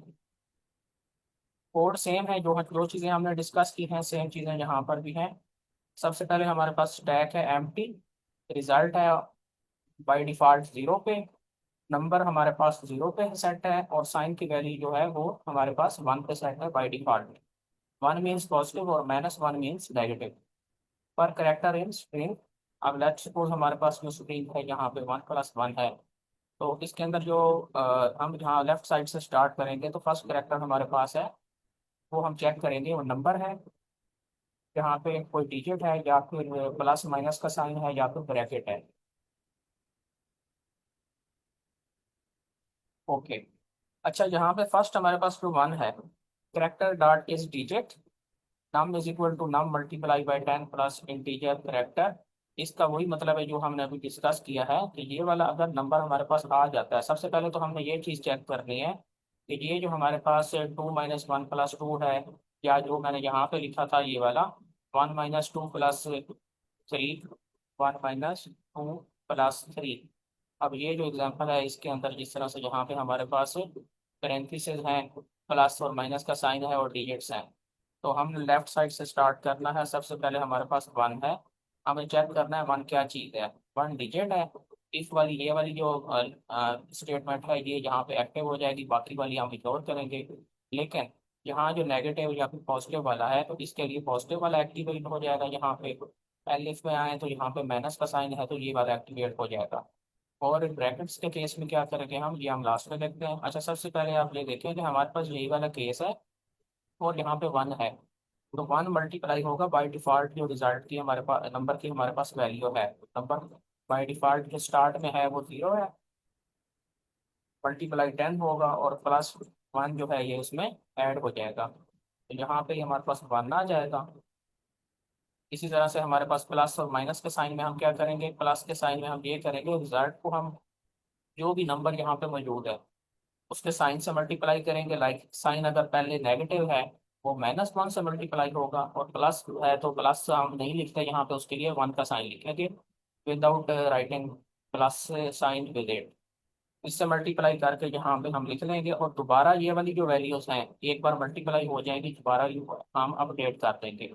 एवरी टाइम ये चेंज होते रहेंगे दोनों, और ये वाली जो वैल्यूज हैं एवरी टाइम अपडेट होती जाएंगी। नेगेटिव के केस में भी हम यही करेंगे, सिर्फ नेगेटिव का साइन जो यहाँ पे है ये यहाँ पे प्लस है तो यहाँ पे नेगेटिव आ जाएगा। अब हमारे पास ब्रैकेट्स जो है, ब्रैकेट्स में हम ये करते हैं स्टैक को अपेंड करेंगे रिजल्ट से और साइन से। इस तरह हम स्टैक के अंदर दो चीज़ें लेके गए थे, रिजल्ट और साइन, और रिजल्ट और साइन को दोबारा हम अपडेट कर देंगे। ये हमने सबके केसेस में करना है, रिजल्ट को भी 0 पे और साइन को भी 1 पे, ये बाय डिफॉल्ट वैल्यूज हैं। तो जैसे ही नंबर्स हम यूज कर लेंगे उसके बाद दोबारा हम इनको सेट कर देंगे बाय डिफॉल्ट वैल्यूज को। अब जब क्लोज हो जाएगी ब्रैकेट तो रिजल्ट को हम साइन से मल्टीप्लाई करेंगे, सेम केस में जिस तरह से हमने साइन और नंबर को मल्टीप्लाई किया था, रिजल्ट में ऐड किया था और नंबर को 0 पे सेट कर दिया था दोबारा। अब जो स्टैक के अंदर हम आ चुके हुए हैं, क्योंकि हमारे पास क्लोजिंग ब्रैकेट है, हमने बाहर जाना है, वहां से रिजल्ट को हम स्टैक से मल्टीप्लाई करेंगे और वहां से पॉप कर देंगे। और ये साइन साइन वाला केस है। अब प्रीवियस रिजल्ट में हम ऐड कर देंगे जो भी वैल्यू होगी, लाइक स्टैक के अंदर ब्रैकेट के अंदर वाला सारा जो वहाँ पे डिजिट्स हैं वो उनकी कैलकुलेशन होगी और ब्रैकेट के बाहर वाले में ऐड हो जाएगी। इस तरीके से हमारे सारे ये वाली फॉर लूप चलेगा, सारे करेक्टर्स के ऊपर आ जाएगा। अब एंड पे हम जो रिजल्ट हमारा होगा उसको हम साइन जो भी यानी कि नंबर और साइन अपडेट हो चुके होंगे, रिजल्ट और नंबर ये वाले, हम क्या करेंगे नंबर को साइन से मल्टीप्लाई करेंगे और रिजल्ट अपडेट कर देंगे, और एंड पे हम जो रिजल्ट होगा उसको हम रिटर्न करेंगे। इस इमरान साहब को देख लेते हैं, अगर किसी का कोई क्वेश्चन है वो पूछ सकते हैं। इसमें सबमिट कर देता हूँ।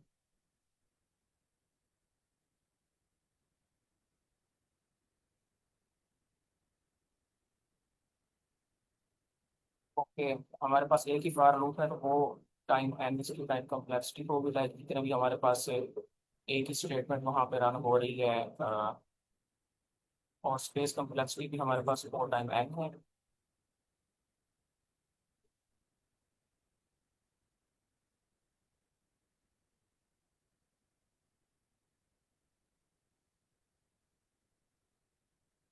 चलें, यही था मेरी तरफ से। अगर कोई क्वेश्चन है तो आप पूछ सकते हैं, otherwise I will stop share.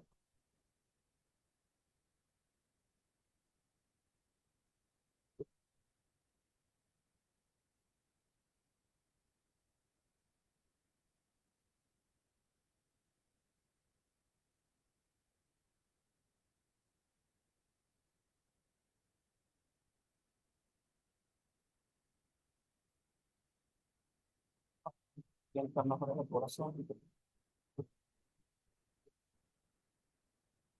Sir, इसमें पाइथन ट्यूटर पे रन कर लूँ या फिर अभी करना है नेक्स्ट किसी ने present?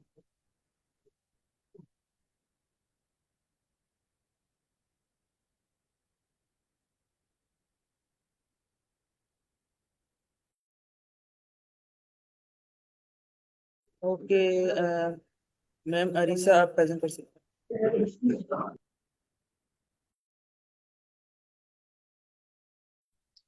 Arson, हैं।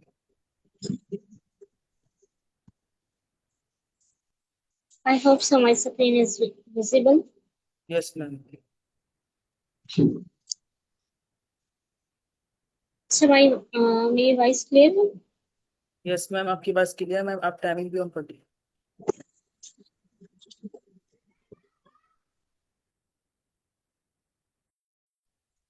अच्छा, क्वेश्चन हमारे पास है मीन्स टाइम। हमने एक स्टैक मैम बनानी है। टाइमिंग ऑन कर लीजिए आप, टाइमिंग। सर मुझे आपका टाइमिंग वाली बात क्लियर नहीं हुई, आपने क्या कहा? मैम टाइमिंग ऑन कर लीजिए, ऊपर जो आपके प्रोफाइल के सेट पर टाइमिंग का क्लॉक नजर आ रही है।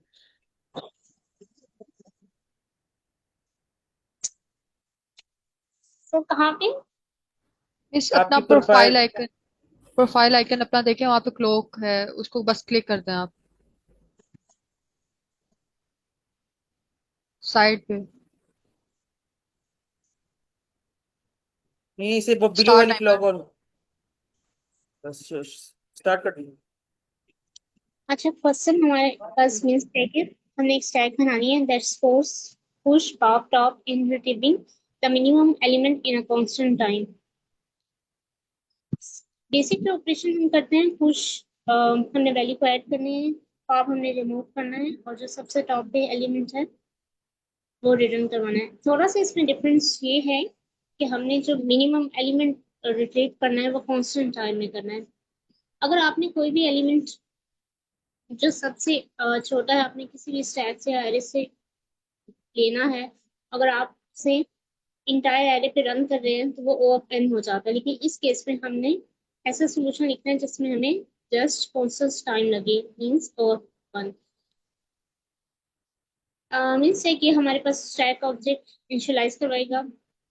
ये बेसिकली क्लास इनहेरिटेंस का कॉन्सेप्ट है, जिसमें हम क्लासेस बनाते हैं और फिर हम ऑब्जेक्ट के थ्रू क्लास पर रन करवाते हैं। लीड कोड के अंदर ऑलरेडी ऑब्जेक्ट बने होते हैं, तो हमें इसकी जरूरत नहीं पड़ती।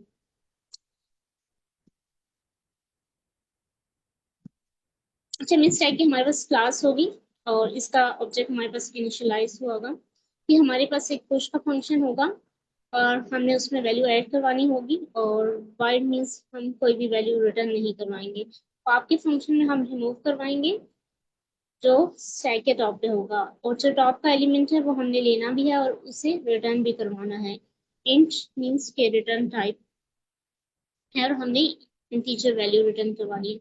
और गेट मिनिमम का फंक्शन हमारे पास क्या करेगा, जो सबसे छोटी वैल्यू है स्टैक में वो रिटर्न करवाएगा। और जो हमने सोल्यूशन लिखना है, अगर हम टाइम कॉम्प्लेक्सिटी की बात करें तो वो हमने ओ ऑफ वन में राइट करना है। नॉर्मली पुश पॉप टॉप ये सब ओ ऑफ वन में हो जाते हैं। हमने एक कॉन्सेप्ट जो मिनिमम वैल्यू फाइंड करने के लिए करना है, उसमें भी हमने ओ ऑफ वन सोल्यूशन इम्प्लीमेंट करना है। अच्छा, हमारे पास जो इनपुट होगी बेसिकली सबसे पहले क्लास कॉल होगी, ये फंक्शन है जिस सीक्वेंस में, इसी सीक्वेंस में ये कॉल होंगे। जब पुश का फंक्शन कॉल होगा हमारे पास स्टैक के अंदर वैल्यू -2 ऐड हो जाएगी। जब दोबारा पुश का फंक्शन कॉल होगा हमारे पास दोबारा 0 वैल्यू ऐड हो जाएगी। फिर जब पुश का फंक्शन हुआ दोबारा वैल्यू हमारे पास ऐड हो जाएगी। और जब मिनिमम का फंक्शन कॉल होगा तो हमने स्टैक में से मिनिमम वैल्यू को रिटर्न करवाना है। जो सबसे मिनिमम वैल्यू का ये नहीं मतलब कि जो सबसे लास्ट पे वैल्यू आई है, हमने ओवरऑल देखना है जो वैल्यू जितनी भी हमारे पास स्टैक के अंदर वैल्यूज हैं उसमें से जो मिनिमम है वो हमने रिटर्न करवानी है। जब ये तीन पुश के वैल्यू फंक्शन चलेंगे हमारे पास ये तीनों वैल्यू ऐड हो जाएंगी और हमने तब रिटर्न कुछ भी नहीं करवाना है, इसलिए हमारे पास आउट में नल है। लेकिन जब हमारे पास गेट मिनिमम का फंक्शन कॉल होगा तो हमारे पास जो मिनिमम वैल्यू होगी वो -3 होगी, तो वो रिटर्न होगी। पॉप के फंक्शन में भी हमने कुछ रिटर्न नहीं करवाना और टॉप पे जो भी एलिमेंट होगा फिर हमने वो रिटर्न करवाना है और -2 अगेन हमने मिनिमम रिटर्न करवाना है।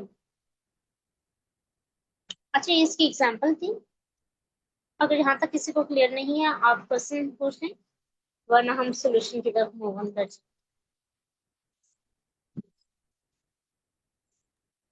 नो मैम मुश्किल।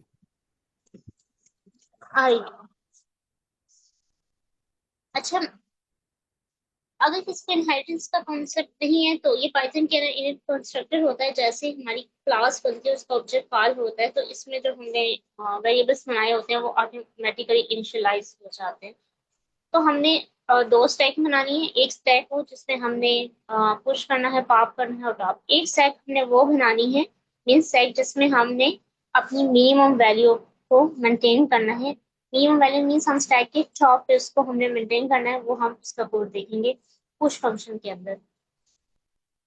जब हमारी दो स्टैक्स बन गई तब सबसे पहले अगर हम देखें कोड के अंदर हमारे पास जो इनपुट आ रही है सबसे पहले पुश का फंक्शन कॉल होगा।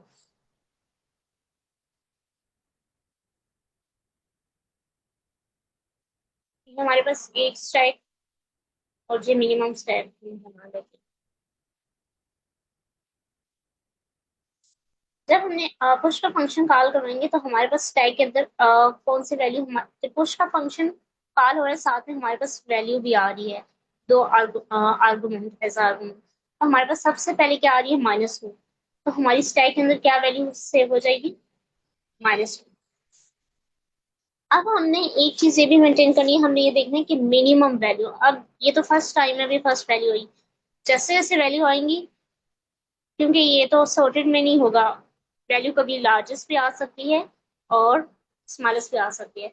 हमने ये कोशिश करनी है कि जो हम मिनिमम वैल्यू है उसको टॉप पे रखें। अच्छा, अब जब ये 2 आया तो हम चेक करेंगे, अगर हमारे पास ये फर्स्ट टाइम है तो ये वैल्यू के अंदर एज इट इज चला जाएगा। अगर हम एल्स का कोड देखें हमारे पास वैल्यू के अंदर यही वैल्यू पास हो जाएगी। इस कोड को हम तब देखेंगे जब सेकंड वैल्यू आएगी। इस टाइम हमारे पास और कोई वैल्यू स्टैक के अंदर नहीं है, ये फर्स्ट वैल्यू है तो इसका मतलब है हमारे पास सही वैल्यू मिनिमम होगी। तो हमने मिनिमम वैल्यू वैल्यू के अंदर स्टोर करवाई और मिन स्टैक के अंदर हमने यही वैल्यू अपेंड करवा दी। अब जब दोबारा फंक्शन पुश कॉल होगा तो हमारे पास 0 आया, हमारे स्टैक के पास 0 चला गया, स्टैक के अंदर क्या अपेंड हो गया 0 वैल्यू। अब हम देखेंगे मिन का केस। अब ये एल्स वाली तो कंडीशन रन नहीं होगी क्योंकि ये फर्स्ट टाइम नहीं है, हमारे पास स्टैक के अंदर वैल्यू एग्जिस्ट कर रही है सेल्फ डॉट मिनिमम स्टैक, तो इसके अंदर हमारे पास वैल्यू है तो कौन सी स्टेटमेंट हमारे पास चलेगी, ये वाली। अब हमने देखना है हमारे पास वैल्यू क्या आई है 0 और मिन स्टैक के टॉप पे क्या पड़ा हुआ है -2। तो अगर हम इन दोनों में से देखें तो हमारे पास जो मिनिमम वैल्यू है 0 और -2 में से वैल्यू के अंदर इस टाइम जो वैल्यू आ रही है वो हमारे पास 0 पास हो रही है, यहाँ पे आर्गुमेंट आ रहा है। और जो हमारे पास स्टैक के टॉप है मिनिमम स्टैक के टॉप है वो इस टाइम -2 है। अगर हम दोनों में से मिनिमम वैल्यू देखें तो हमारे पास 0 है। आपको पता है जब हम नंबर लाइन पे देखते हैं 0 से प्रीवियस की तरफ मूव ऑन करते हैं तो नेगेटिव वैल्यू छोटी होती जाती है 0 से भी, तो ये आपने एक चीज माइंड में रखनी है। तो तो हमारे पास स्टैक के टॉप पे हम चेंज नहीं करेंगे क्योंकि हमें मिनिमम वैल्यू चाहिए और हमारे पास 0 और -2 में से मिनिमम वैल्यू -2 है। तो हमारे पास वैल्यू के अंदर क्या स्टोर हो गया, -2, और हमारे स्टैक के अंदर ये वैल्यू अपेंड हो जाएगी मिनिमम स्टैक के अंदर। अब हम देखते हैं हमारे पास अभी तक -2 वैल्यू अपेंड हुई है। अब दोबारा पुश का फंक्शन कॉल होगा, दोबारा हमारे पास वैल्यू आएगी स्टैक के अंदर, हमारे पास क्या वैल्यू आ जाएगी, -3। अब हमारे पास स्टैक एग्जिस्ट कर रही है, इफ का केस रन होगा। अब हमने देखना है हमारे पास वैल्यू क्या पास हो रही है, वैल्यू में -3 पास हो रही है और हमारे पास जो स्टैक के टॉप पे है वो -2 है। तो हमारे पास इस टाइम जो मिनिमम वैल्यू है वो -3 है। आप देखिएगा कि नेगेटिव नंबर में जो लार्जेस्ट नंबर होते हैं वो हमेशा स्मॉलेस्ट होते हैं। तो -3 हमारे पास मिनिमम है। तो अब हम स्टैक के टॉप पे क्या आ जाएगा, -3। दोबारा मिनिमम का फंक्शन कॉल होगा, हमने कुछ भी रिटर्न नहीं आउटपुट में करवाना, वाइड मीन्स नल। हमने ऊपर देखा था हमारे पास पुश के फंक्शन की रिटर्न टाइप वाइड है, ये नल होगा। लेकिन जब हमने मिनिमम का फंक्शन कॉल होगा, नीचे जाके देखते हैं,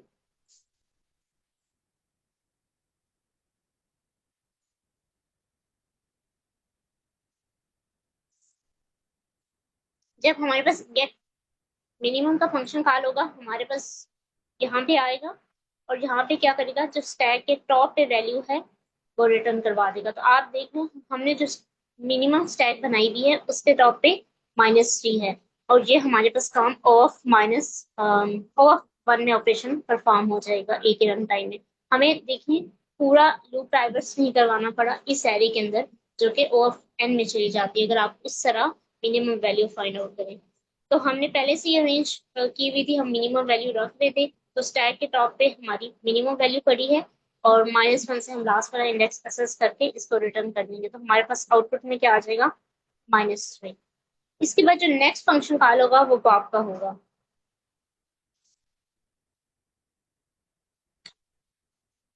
पॉप का फंक्शन कॉल हुआ तो हमारे पास स्टैक में जो सबसे लास्ट वाली वैल्यू है वो -3 है, तो वो हमारे पास रिमूव हो जाएगी ये वाली वैल्यू। लेकिन हमने क्या करनी है, ये वैल्यू हमारी स्टैक से भी खत्म हो रही है तो इट मीन्स कि हमने इसे अपनी मिनिमम स्टैक में से भी खत्म करना है। तो हम दोनों के ऊपर पॉप का फंक्शन परफॉर्म करवाएंगे। हमने मिनिमम स्टैक के अंदर वो वाली वैल्यू रखी हुई है मिनिमम था कि जो हमारी मेन स्टैक के पास थी। तो जब हम यहाँ से खत्म करेंगे तो हम मिनिमम स्टैक से भी अपनी वैल्यू को खत्म कर देंगे। तो इसने भी रिटर्न कुछ नहीं करवाना। अब हम देखें नेक्स्ट हमारे पास फंक्शन कॉल होगा वो टॉप का होगा और हम टॉप पे जाते हैं। टॉप के फंक्शन में ये हमारे पास टॉप का फंक्शन है, ये स्टैक के टॉप पे क्या वैल्यू पड़ी हुई है, 0 पड़ी हुई है। हमारी -3 मूव हो चुका था तो हमारे पास क्या आउटपुट में रिटर्न होगा, 0। नेक्स्ट फंक्शन हमारे पास क्या कॉल होगा, मिनिमम का। अगर अब हम देखें हमारी स्टैक के टॉप पे क्या है, -2। तो इस टाइम जब मिनिमम फंक्शन कॉल होगा वो हमारे पास क्या वैल्यू रिटर्न करेगा, -2। क्योंकि -3 खत्म हो चुका है इस टाइम स्टैक में दो, जो हमारी मेन स्टैक है उसमें दो वैल्यू है, 0 और -2। और हमने मिनिमम स्टैक के अंदर अपनी मिनिमम वैल्यू रखी हुई है वो -2 है। -3 जा चुका है तो हमारे पास जो गिवन वैल्यू है उसमें से जो मिनिमम स्टैक है वो -2 है। तो इसमें हमारे पास टॉप स्टैक के टॉप पे से क्या रिटर्न होगा, -2। तो ये हमारे पास -2 आ गया। यहाँ तक कोड था, हमारे पास एक ही एग्जाम्पल थी। अगर हम ये चीज देखते हैं एक्सप्लेनेशन जो इन्होंने यहाँ पे दी, ये बेसिकली आपको बता रहे हैं कि जब भी क्लास होती है तो उसका एक ऑब्जेक्ट बनता है और कोई भी फंक्शन, क्योंकि ये इनहेरिटेंस का कॉन्सेप्ट है और उसमें हमेशा वो ऑब्जेक्ट के थ्रू कॉल हो रहे होते हैं। हमें तो लग रहा है कि जब इनपुट के अंदर पुश फंक्शन आ रहा है वो कुछ आ रहा है, लेकिन एक्चुअली में क्या हो रहा है, वो ऑब्जेक्ट को यूज कर रहा है। ये देखिए ये लीड कोड में पहले से दिया होता है, हमें इसकी जरूरत नहीं पड़ती बनाने की, ऑटोमेटिकली ये बैकएंड में परफॉर्म हो रहा होता है। लेकिन नॉर्मल अगर आप खुद से इनहेरिटेंस कर रहे हैं तो आपको ये चीजें कंस्ट्रक्ट करनी पड़ती है।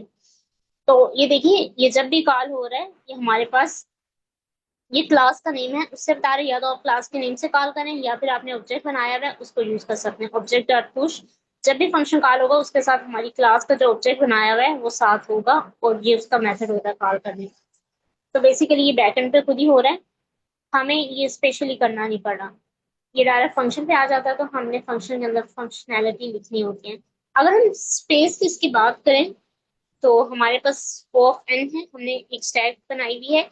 लेकिन हम अगर हम टाइम कम्प्लेक्सिटी की बात करें तो पुश का भी फंक्शन O ऑफ 1 टाइम में परफॉर्म हो रहा है, अपेंड का भी। अगर हम टॉप का देखें वो भी O ऑफ 1 में होता है, क्योंकि डायरेक्ट ये लास्ट से वैल्यू रिमूव कर देता है। स्टैक की टॉप की बात करें तो इसकी भी कम्प्लेक्सिटी O ऑफ 1 है, क्योंकि डायरेक्ट टॉप से मीन्स लास्ट वाले इंडेक्स से रिटर्न कर रहा होता है, ये पूरी एरे में या स्टैक में ट्रैवर्स नहीं कर रहा होता। अगर हम मिनिमम की बात करें तो वो भी हमने इस तरह अरेंज की हुई है कि उसको दोबारा से पूरी स्टैक पे रन नहीं होना पड़ रहा, वो डायरेक्ट टॉप से ही वैल्यू रिटर्न कर रहा है। तो ये भी हमारे पास O ऑफ 1 में परफॉर्म हो रहा है। तो ओवरऑल जो हमारा गोल था, हमने कांस्टेंट टाइम में परफॉर्म करना था, वो हमारा कंप्लीट हो रहा है।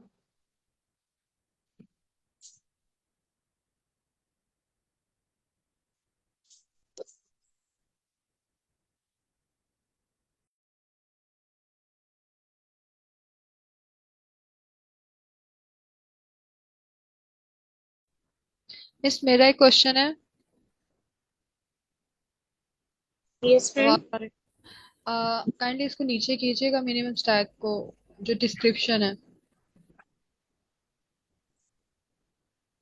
एक मिनट मैम।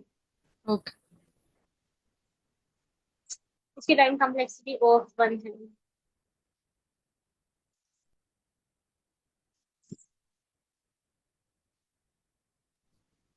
क्वेश्चन पे काइंडली लेकर जाए। अच्छा, ये जो इनपुट है यहाँ पर, एम्प्टी जो ब्रैकेट्स हैं, इनका क्या काम है? लाइक वो तो कहीं पे यूज भी नहीं हुई, तो ये क्या इनपुट में दिया हुआ है?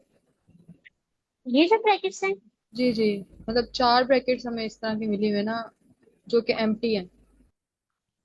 अच्छा, जब क्लास का ऑब्जेक्ट बनता है तो इस मीन्स हमारे पास कुछ कुछ भी रिटर्न नहीं होगा, ये जस्ट ब्रैकेट्स रहेंगे।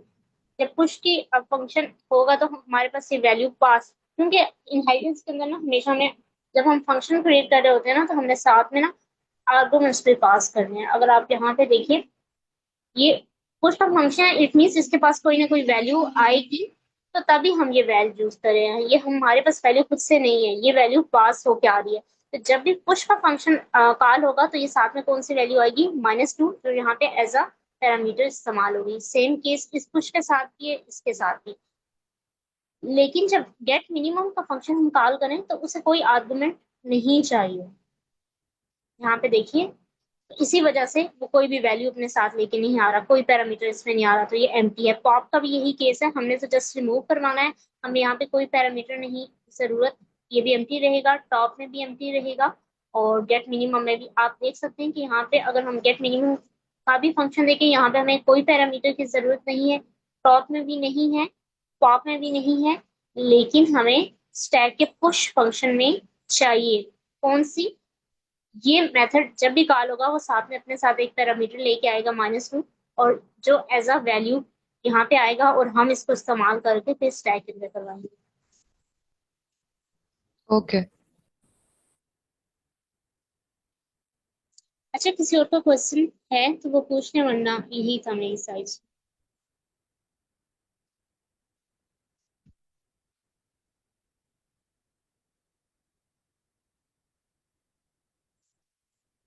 ठीक है, थैंक यू। मैं स्क्रीन स्टॉप शेयर कर देती हूँ, अगर किसी और ने प्रेजेंट करना है वो कर लें।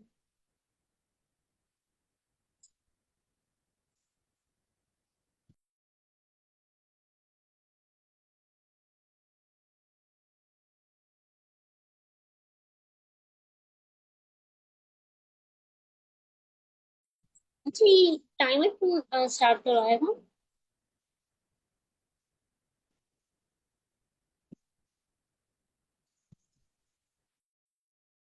मैंने ये इसलिए करवाया था क्योंकि जो इजी क्वेश्चन होते हैं 5 मिनट्स मीडियम कंप्लीट करना, और डिफिकल्ट 15 मिनट्स करना, फिनिश करना होता है आइडियली जब एक ही बात शार्प होगी।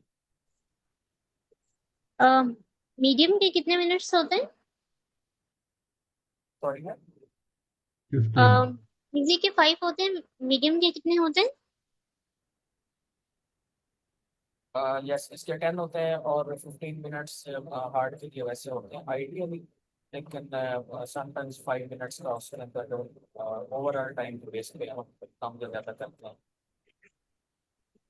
और इससे थैंक यू।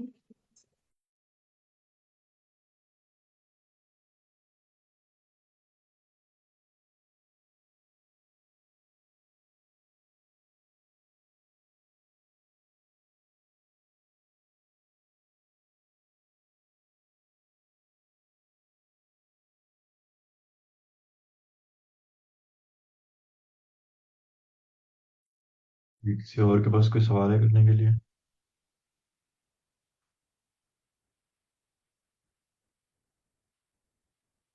जी मैंने चैट में पूछा कि कितना टाइम हमें स्पेंड करना है किसी प्रोग्रामिंग वीडियो में। अपने लेवल पे या सेशन के अंदर प्रेजेंट करने में?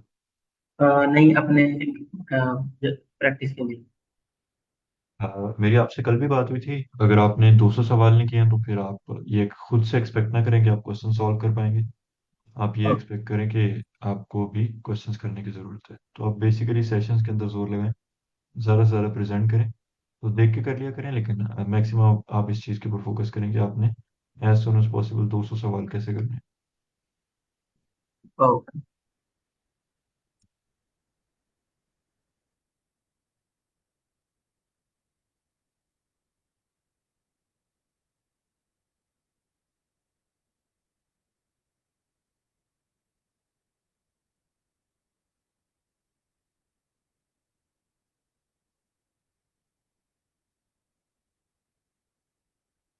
जी, किसी और के पास कोई सवाल है प्रेजेंट करने के लिए?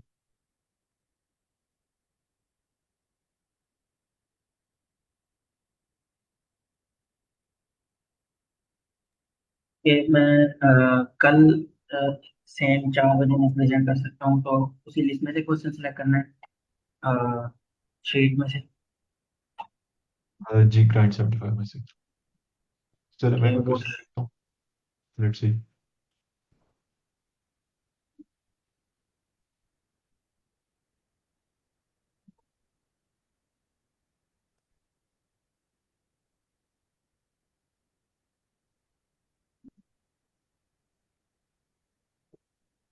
इससे क्वेश्चन है कंटेंट डुप्लीकेट, ये कर लेते हैं।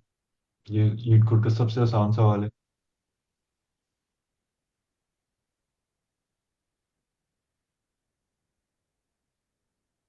तो बेसिकली हमें एक अरे गिवन है, अगर उसके अंदर डुप्लीकेट आइटम आ रहे हैं तो हमने ये बताना है कि हमने ट्रू रिटर्न कर देना है अगर उसके अंदर डुप्लीकेट आ रहे हैं। अगर उसके अंदर डुप्लीकेट नहीं आ रहे तो हमें फॉल्स रिटर्न कर देना है। तो सबसे सिंपल एक इसका सोल्यूशन ये हो सकता है कि हम एक सेट बना लेते हैं। सेट इज इक्वल टू, और उसके अंदर हम रख लेते हैं जी मेमोरीज। सर हमने जैसे ही डुप्लीकेट्स आना है तो हमने ट्रू करवा देना है ना, तो इसमें हमें सेट की जरूरत क्यों पड़ी है? हम एक एक नंबर को काउंट करते जाएं, जैसे डुप्लीकेट आता है हम रिटर्न ट्रू करवा दें। हाँ ma'am, there are 5 to 6 solutions, तो एक इसमें से ये सोल्यूशन है कि आप हम इसमें सेट यूज कर लें। तो हम उसको स्टोर कैसे कर रहे होंगे, लाइक उस नंबर को जो डुप्लीकेट आ रहा होगा? या एक और तरीका भी है? ओके। सर जैसे ही डुप्लीकेट्स आएगा हमने तो रिटर्न ट्रू करवा देना है ना, तो हमें स्टोर जी करने की बिल्कुल। क्यों जरूरत है? मैम डुप्लीकेट्स जो है वो उनके डिफरेंट इंडेक्सेस पे आ रहे हैं, तो हम इस किस तरह से फिगर आउट कर रहे होंगे कि वो डुप्लीकेट इंडेक्सेस हैं? लाइक आप किस तरह से कह रही हैं? सर मुझे आपका बात नहीं समझ आई, आप रुकिए, दोबारा कर। हम यहाँ से स्टार्ट कर रहे हैं आई पॉइंटर। तो हम कैसे चेक करेंगे कि इसमें डुप्लीकेट है या नहीं है? आई सिर्फ जो है वो आइटरेट करे, पहले आई यहाँ था, फिर यहाँ आ गया, फिर यहाँ आ गया, फिर यहाँ आ गया। सर हम काउंट फंक्शन यूज करेंगे ना, बिल्ट इन। काउंट किसके लिए यूज करेंगे? अगर हमारा काउंट का हम built in count function use करेंगे, अगर उसकी वैल्यू लाइक 1 से ज्यादा है तो इट मीन्स कि वो डुप्लीकेट्स है, तो हम रिटर्न ट्रू करवा देंगे।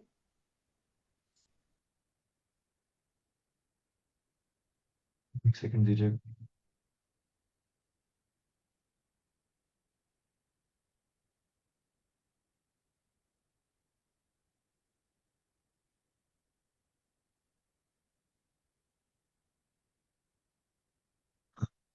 तो मैम वो काउंट फंक्शन नहीं है, वो काउंटर फंक्शन है।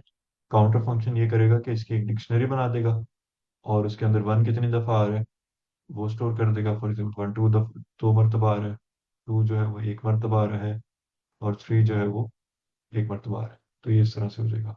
तो हम फिर उसके बाद काउंटर फंक्शन की जो हमने डिक्शनरी बनाई होगी उसके अंदर से चेक कर रहे होंगे कि इसके अंदर किसी की वैल्यू टू आ रही है या वन से ज्यादा आ रही है, तो हम रिटर्न कर देंगे। Am I correct ma'am? मुझे काउंटर का नहीं पता, लेकिन एक जस्ट काउंट का फंक्शन होता है, आप वो लगाओ तो वो वैल्यू आपको काउंट करके दे देता है। COUNT count. मैम आप बता सकते, कोड लिखवा सकते हैं उसका, या मतलब हम पूछ सकते हैं कि वो किस तरह से होगा? अच्छा, हम एक एरे लगाए फॉर आई इन नाम, एक लूप लिखे। अब हम ये कहेंगे इफ num स्टार्ट काउंट, अब ब्रैकेट के अंदर आप आई लिखते हैं, ग्रेटर देन 1 है। नहीं सर, जो आई के बाद आप ब्रैकेट खत्म कर दें, क्लोज कर दें, और आप greater than, sir greater than का सिंबल 1 है तो रिटर्न 2 करवा दें। बाहर आके अगर नहीं आता ये सारी एरे पे, रिटर्न पास करवा दें।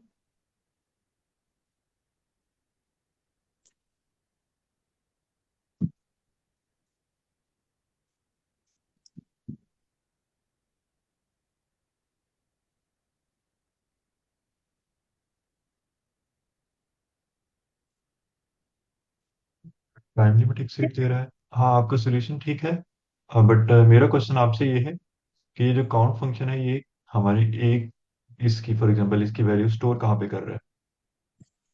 सही, इसमें तो स्टोर हो ही नहीं रही, हम डायरेक्ट चेक कर रहे हैं फॉरन काउंट करके साथ ही। ओके। सर हमें तो जैसे ही अगर हमें काउंट का फंक्शन वैल्यू लेके आ रहा है, अगर वो 2 आई है, वो साथ ही कंडीशन चेक करता है, तो हमने रिटर्न ट्रू करवा देनी है, क्योंकि हमने जस्ट ये चेक करना है कि हमारे पास डुप्लीकेट्स हैं कि नहीं। अगर काउंट फंक्शन किसी भी नंबर की वैल्यू एक से ज्यादा आती है, तो इट मीन्स कि वो डुप्लीकेट्स है, तो इस वजह से हमें स्टोर करने की जरूरत नहीं है। लेकिन इसमें एक चीज सेट की भी यही है, हो सकता है जैसे 1 आया इनिशियल इंडेक्स पे, फिर दोबारा 1 आ गया, तो वो दोबारा चेक करेगा।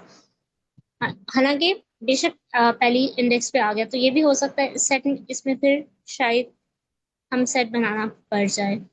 लेकिन अगर हम ये देखते हैं अगर कोई वैल्यू डुप्लीकेट्स आ रही है, जब तक वो वहां पे पहुंचता है उससे पहले तो ये रिटर्न ही हो जाएगा। सर इसमें कोई डिस्क्रिप्शन में देखिए, क्या उसने बताया हुआ है कि कितनी कॉम्प्लेक्सिटी होनी चाहिए? टाइम लीनियर होनी चाहिए। कॉम्प्लेक्सिटी। उसने बताया नहीं हुआ, लेकिन लीनियर होनी चाहिए आई एज्यूम, क्योंकि टेन जी। रेज टू पावर 5 है। तो इसके अंदर नम्स की लेंथ जो है वो अगर हम डबल पे चलाएंगे उसको क्या कहते हैं कि तो वो 10 रेज टू पावर 10 हो जाएगी, यानी कि वो फन स्क्वायर करेंगे तो वो ये डबल हो जाएगी, तो वो हम नहीं चाहते। तो ये लीनियरली ही चलेगा मेरे ख्याल से। हमें अच्छा डिफरेंस। इसका, जी मैम, इसके ना काफी सारे सॉल्यूशंस हैं, तो उसमें से एक सॉल्यूशन सेट वाला भी कर लेते हैं, हैश मैप वाला भी देख लेते हैं। सेट नम्स एस करके जरा हम डायरेक्ट कर लेते हैं रिटर्न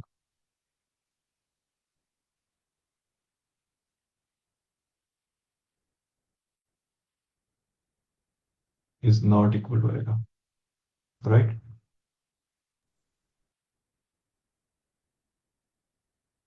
ठीक है। अब इसमें मैंने क्या किया है कि मैंने एक सेट बना ली है, तो उसके अंदर सारी यूनिक वैल्यूज आ गई हैं। अगर यूनिक वैल्यूज हैं उसके बराबर नहीं आ रही, तो इसका मतलब उसके अंदर कोई डुप्लीकेट है। तो इस केस के अंदर वो जो है वो रिटर्न वो कर रहा है, ट्रू कर रहा है रिटर्न। या अगर आप इसको और सिंप्लीफाई करना चाहते हैं तो हम एस भी नहीं लिखते हैं, इस वन लाइन सोल्यूशन लिख देते हैं कि सेट नम्स, तो इस केस में भी वो चल जाएगा।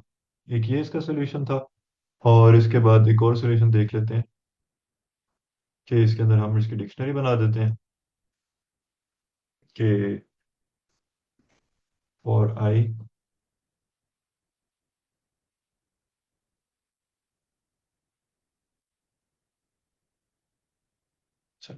For i in range of बल्कि for i in nums if i, ये किस तरह से होगा? आई थिंक कि हमें लेंथ में चलना पड़ेगा। पहले बाय डिक्शनरी इनिशियलाइज करानी पड़ेगी। हाँ ठीक है, थैंक यू। हाँ,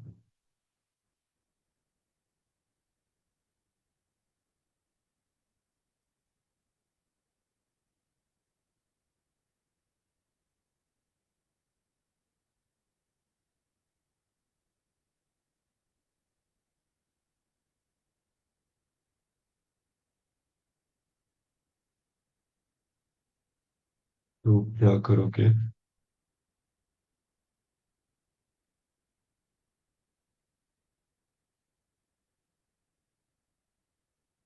या हम डिक्शनरी ऑफ आई की वैल्यू अगर चेक करते हैं, अगर वो ऑलरेडी एग्जिस्ट करती है तो हम यहीं पे रिटर्न नहीं करवा सकते। हाँ ठीक है, थैंक यू। मैं इसका कोड खुद लिख रहा हूँ तो शायद इस वजह से हो रहा है। जी मैम। एल्स के अंदर पहले हम वैल्यू डालेंगे, तो जब फर्स्ट टाइम तो हमेशा एल्स पे कंडीशन रन होगी है ना, क्योंकि हमने डिक्शनरी में वैल्यू तो डालनी है ना। जी मैम, पहले हम उसके अंदर ऐड कर लेते हैं, अगर वो नहीं आ रही तो हम रिटर्न कर देते हैं। तो इफ, या हम क्या करते हैं कि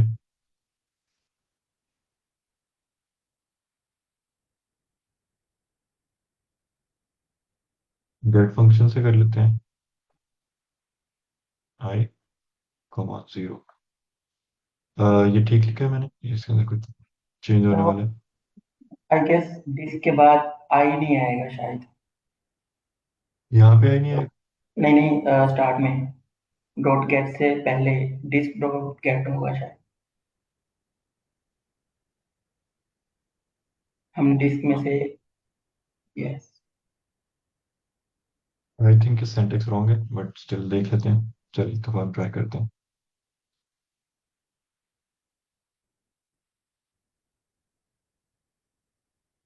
ओके, ओके ओके, वो खाली आउटपुट रिटर्न कर रहे हैं, डिक्शनरी। तो इसका कोड मुझे भूल गया, लेट्स सी, फिर से मैं ट्राई करता हूँ। गेट का फंक्शन आप एक्सप्लेन कर सकते हैं? ये अभी तक मैं वो हमने बताया। कुछ पुश नहीं किया तो खाली ही रहेगा। ओके, ये गेट का फंक्शन है, उसमें हमने कुछ ऐड ही नहीं किया अभी तक। चले रुके, इसको मैं जैसे लिख रहा था वैसे लिखता हूँ। I is equal to,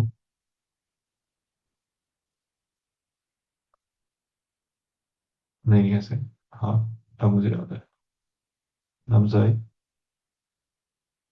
plus is equal to one, और print please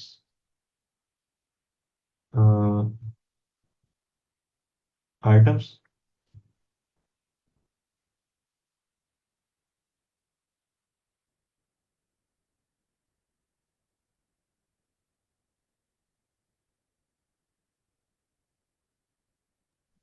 Again, the syntax is wrong.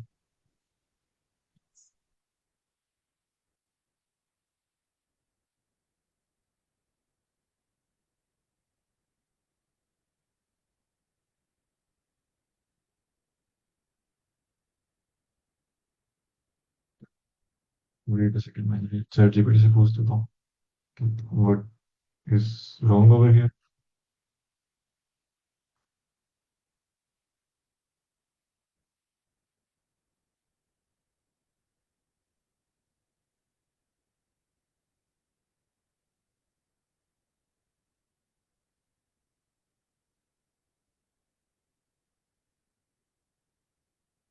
I+1 आएगा।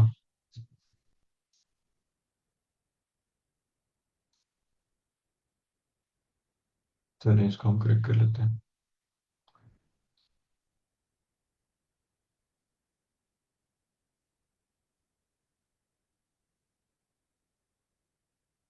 हाँ ठीक है। तो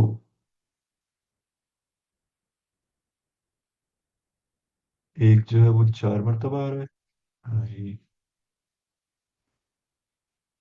दो जो है वो 2 मरतबा। ओके। हाँ ठीक है। अब यहाँ पे ये हुआ है, अगर आप लोग गौर से देखें तो 2 का इंडेक्स 2 आ रहा है, 3 का इंडेक्स 3 आ रहा है, 1 का इंडेक्स पहले वो 1 आया था, फिर उसके बाद एंड पे वो 4 हो गया। तो हम इसके अंदर इसी तरह से इसको चेंज करते हैं। अ, उसको पुट कर दो, या हम इस तरह से करते हैं कि if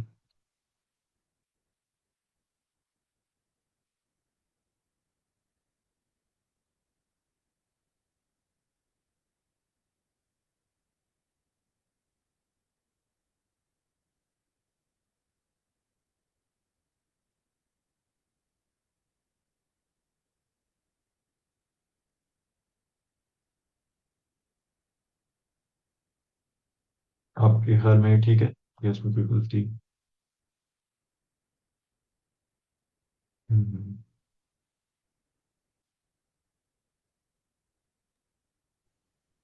कोई मिस्टेक हाईलाइट कर सकता है, या मैं चैट जीपीटी से कोड देख लूँ?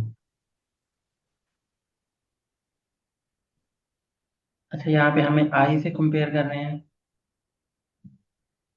हाँ, हम ये देखना चाह रहे हैं कि वो इसके अंदर मौजूद है या नहीं है पहले से, या फिर हम ये कर सकते हैं। हम इन का मेथड यूज कर सकते हैं डिक्शनरी में। नम इन। सिंटेक्स क्या होगा? ओके। हाँ अगर हम आपने रेंज लगाई है तो नम्स ऑफ आई इन, और आगे सिर्फ डिक्शनरी लिखेंगे बस। अब ये ट्रू, अगर ये एलिमेंट इस डिक्शनरी में होगा तो वो ट्रू रिटर्न करेगा, अदरवाइज फॉल्स। थैंक यू, बिल्कुल ठीक बताया आपने। तो ये इसका दूसरा सोल्यूशन था। ये दो सोल्यूशन, एक सेट वाला एक डिक्शनरी वाला, मुझे याद था, और तीसरा मेमोरी सर ने बता दिया। बाकी सोल्यूशंस हम इसके देख लेते हैं साथ ही। तो अच्छा, यहाँ भी कोई टाइम लिमिट की उन्होंने बताया हुआ नहीं है, फिर भी हमारा टाइम लिमिट क्यों एक्सीड कर रहा है? वो आप उस चीज़ को दोबारा एक्सप्लेन कर सकते हैं जो आप लिमिटेशन कॉन्स्टेंट्स में जाकर आगे एक्सप्लेन कर रहे हाँ, थे? मैम 10⁵ का आंसर क्या आता है? तो आगे ये चेक कर इस लेते इसको इसको अगर हम सॉल्व करें तो इसके अंदर ना 5 जीरोस आ जाएंगे। 2 3 4 5। हैं। ये सर। ये तो यानी कि उसकी लेंथ जो है वो यहाँ तक जा रही है। अगर हम ये होता ना 3, यानी कि पहले से 3 होता तो हम इसको डबल करते तो वो 6 हो जाता, तो वो एक्सेप्टेबल था। अब हम इसमें ये देख रहे होते हैं कि अगर वो 10⁵ के राउंड अबाउट आ रहे हैं, तो उसको अगर हम डबल करते हैं तो इस केस के अंदर ये 5 आ गया। और अगर हमने अब इसको एन स्क्वेयर कर दिया फॉर एग्जांपल, तो 1 2 3 4 5, तो वो टीएलडी आएगा, लाजमन टीएलडी आएगा, टाइम लिमिट एक्सीड आ जाएगा। इतना लंबा सोल्यूशन में एक्सेप्ट नहीं करेगा। तो हम यहाँ से देख रहे होते हैं कि हमें लीनियर सोल्यूशन चाहिए इसके लिए, या हम ब्रूट फोर्स कर सकते हैं। सर, इस चीज का टाइम लिमिट के साथ कैसे लिंक कर रहा है? मैम लीड कोड के सवाल जो होते हैं ना, वो बता रहे होते हैं कंस्ट्रेंट्स के अंदर से कि इस चीज का मैम ऐसे लिंक कर रहा है कि ये जो अरे है उसकी लेंथ है। तो अगर अरे की लेंथ जो है वो पहले से ही इतनी है, ठीक है, 10⁵ है, तो अगर हम उसको डबल कर देंगे तो वो 10⁻10 हो जाएगी, तो वो हमारा बहुत ज्यादा टाइम लेगा, वो एन स्क्वेयर स्क्वेयर में चला जाएगा। तो हम वो नहीं चाहते, तो इंस्टेड हम सिर्फ और सिर्फ इसको लीनियर के अंदर ही कर रहे हैं। Alright sir. सर, जो अरीसा का सोल्यूशन था उसमें हम हर एलिमेंट को बारी बारी जाकर चेक कर रहे थे ना। जी मैम बिल्कुल। तो हम इसको सिंपल वर्ड्स में ये भी तो कह ही सकते हैं कि लूप चलाकर अब नम्स जो हमारे पास एरे है उसके अंदर तो आप जैसे देख सकते हैं इतने ज्यादा उसकी लेंथ है, तो वो तो चेक करते करते वैसे ही वो टाइम एक्सीड कर जाएगा, तो इसका ये भी तो आंसर हाँ, हो ही वो सकता है। वो टाइम लिमिट एक्सीड ही कर रहा था इस वजह से। अब ये देखें, ये वाला जो सोल्यूशन है इसके अंदर दो लूप्स यूज किए हैं। तो अगर वो वैल्यू बराबर हो जाती तो हम ट्रू रिटर्न कर देते हैं, अदरवाइज फॉल्स। लेकिन ये चलता नहीं है, ये ओपन स्क्वेयर है। एक ये सोल्यूशन था। दूसरा सॉर्टिंग वाला मैंने नहीं करवाया, हाँ वो भी इजी है, वो भी हम कर लेते हैं। हाँ, खुद से मैं ट्राई करता हूँ इसको लिखने की।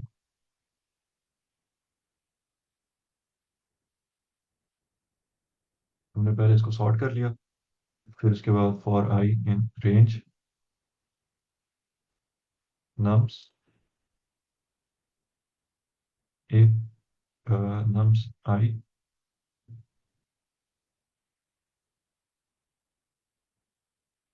Equal to -1। तो ये +1 कर देते हैं, उससे अगले से चेक कर रहे हैं।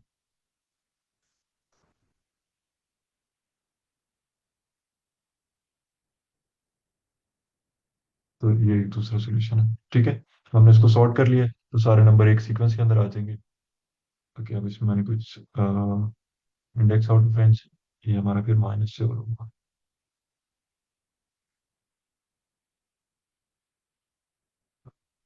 हाँ, दो टेस्ट केसेस इसमें नहीं चले। सर हम ये टेस्ट केस ये था। तो -1 तक नहीं चला सकते जो फर्स्ट वाला है, लेंथ ऑफ लाइक नम्स क्योंकि जब हम लास्ट इंडेक्स पे पहुंच रहे हैं ना, आई की वैल्यू हमारे पास ये है 0, तो हाँ, इससे मैं नेक्स्ट इंडेक्स एग्जिस्ट नहीं आप कर रहा। आप बिल्कुल ठीक कह रही हैं। तो कुछ टेस्ट केसेस हमारे इस तरह से एलिमिनेट हो जाएंगे। ओके, और एक और टेस्ट केस जो मैम, फिर हम यहाँ तक चेक कर रहे होंगे, यहाँ तक। और ये वाला जो है इससे पीछे वाले से कंपेयर हो रहा है, ये वाला फिर चेक ही नहीं हो रहा होगा। तो नीचे वाला आई प्लस तो ये वन हो जाएगा। दोबारा बताइएगा, मैं दोबारा से इत्तेफाक करता हूँ। फॉर एग्जांपल ये है 1 2 3 4 5। तो हमने ये कर दिया कि हमने नम्स -1 तक जाना था, तो वो यहाँ तक जाएगा। तो हम यहाँ पे आए हैं, तो यहाँ से यहाँ पे आगे हैं 4 तक। वो 4 को 3 से चेक कर रहा है, लेकिन वो लास्ट वाला जो है वो चेक ही नहीं करेगा। तो डुप्लीकेट इसके अंदर था, लेकिन उसका आंसर गलत आ गया। अच्छा सर, अगर हम प्रीवियस का चेक करेंगे, जैसे हम फर्स्ट इंडेक्स में हैं, तो उसका तो प्रीवियस एग्जिस्ट नहीं करेगा फिर। जी मैम, हमें लूप इस सेकंड एलिमेंट से इसी स्टार्ट कर लें। हाँ, ये भी एक अच्छा तरीका बताया आपने। लेट्स ट्राई दैट, कि हम रेंज के अंदर आई पहला पैरामीटर होगा।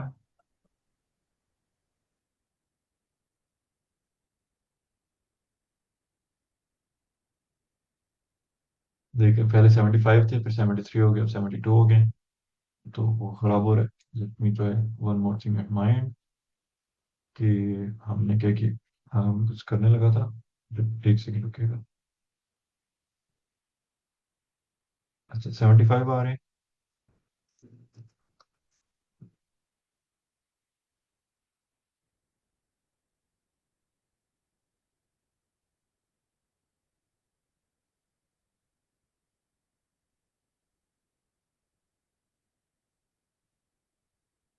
ये मैं चेक करने लगा था, क्योंकि उसमें एक ही आ रही है। हाँ, ठीक है, ये समझ आया मैंने क्या किया।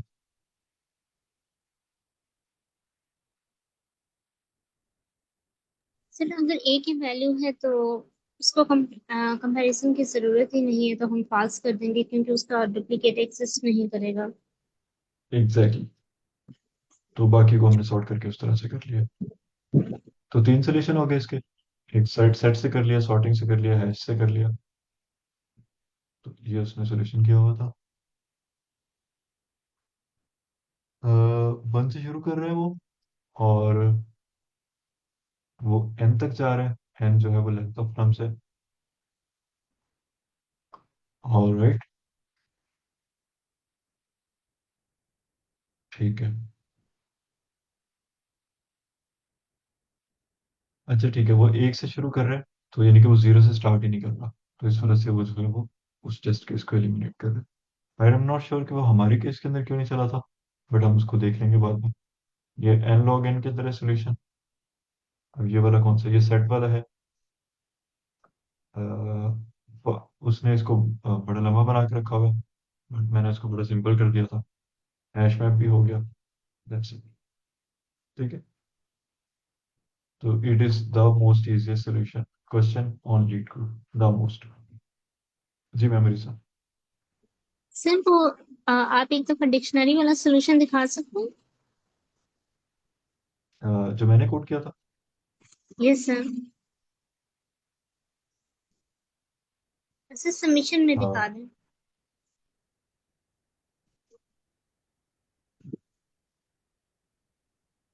ये सेट वाला था।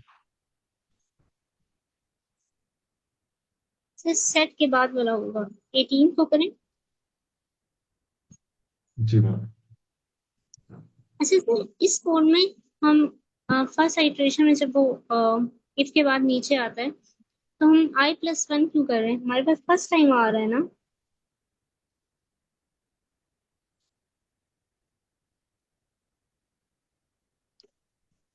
मैम उसकी रीजन ये है कि हम्म, हाँ आप ठीक कह रही हैं। बस उसमें यही हो रहा है कि डिक्शनरी के अंदर उसको प्लेस करते रहते हैं, अगर वो दूसरी दफा प्लेस होने के लिए आ रहा है तो हम उसको रिटर्न कर देते हैं। ओके, जी इसमें अभी मैं समझ नहीं, कहने लगे। एक चीज मैं ये ऐड हो, कर वो जीरो से स्टार्ट हो रहा है। सर मैं एक चीज ऐड करना चाहूंगा कि इसमें इससे कोई फर्क ही नहीं पड़ेगा कि हम वैल्यू क्या ऐड करें। वो सिर्फ एग्जैक्टली। यही चेक कर रहा है कि इस की पे कोई वैल्यू एग्जिस्ट कर रही है या नहीं। इसमें हम ट्रू फॉल्स भी कर सकते हैं, वैल्यू कोई भी ऐड करें, इससे फर्क नहीं पड़ेगा, क्योंकि हम सिर्फ वैल्यू रीड ही नहीं कर रहे, हम ये चेक कर रहे हैं कि ये की एग्जिस्ट कर रही है या नहीं।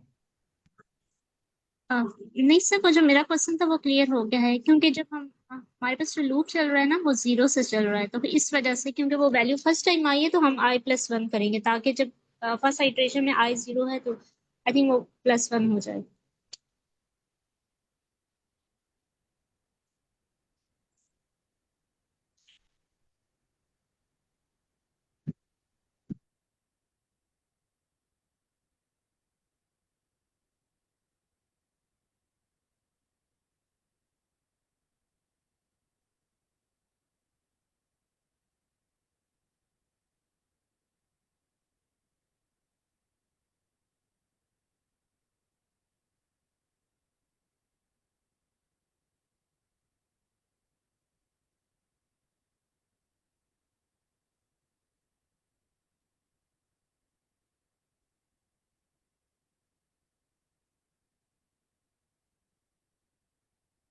जी और कोई क्वेश्चन।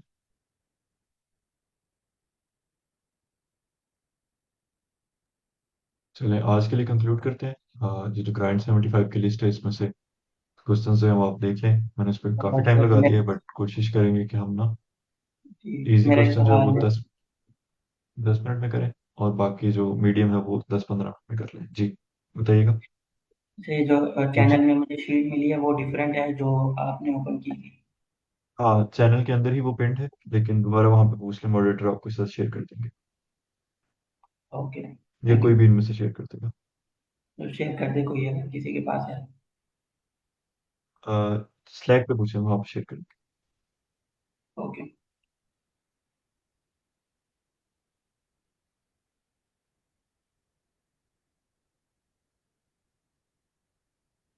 कोई और क्वेश्चन। तो सर ये जो क्वेश्चंस हम प्रेजेंट कर रहे हैं अभी, लाइक जो अभी मैंने दो इजी क्वेश्चंस प्रेजेंट किए थे, अभी संडे सेशन में भी करने होंगे? जी मैम बिल्कुल, संडे की वर्कशॉप जो है वो इसी के ऊपर होगी, तो इसमें परेशान ना हो, वो क्वेश्चंस रिपीट हो रहे होंगे। ये ग्राइंड 75 वो लिस्ट है जो सबसे इंपॉर्टेंट क्वेश्चंस हैं जो गूगल के इंटरव्यू में आ रहे होते हैं, तो these are very important questions from LeetCode okay. तो हम रिपीट कर लेंगे तो वो हिफज हो जाएंगे इंशाल्लाह।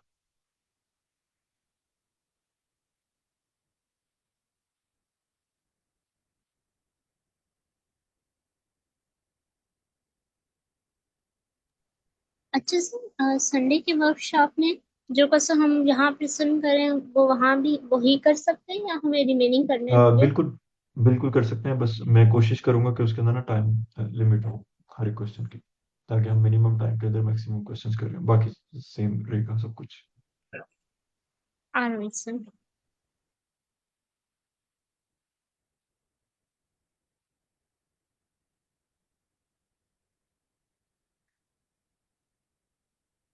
चलें ठीक है, हम एंड करते हैं। हाँ, जो 15 मिनट रह गए हैं उसके अंदर कोशिश करें कि कोई और सवाल आप लोग अपने एंड में कर लें, तो इंशाल्लाह कर लेते हैं। ओके जी, अल्लाह हाफिज़। अल्लाह हाफिज़।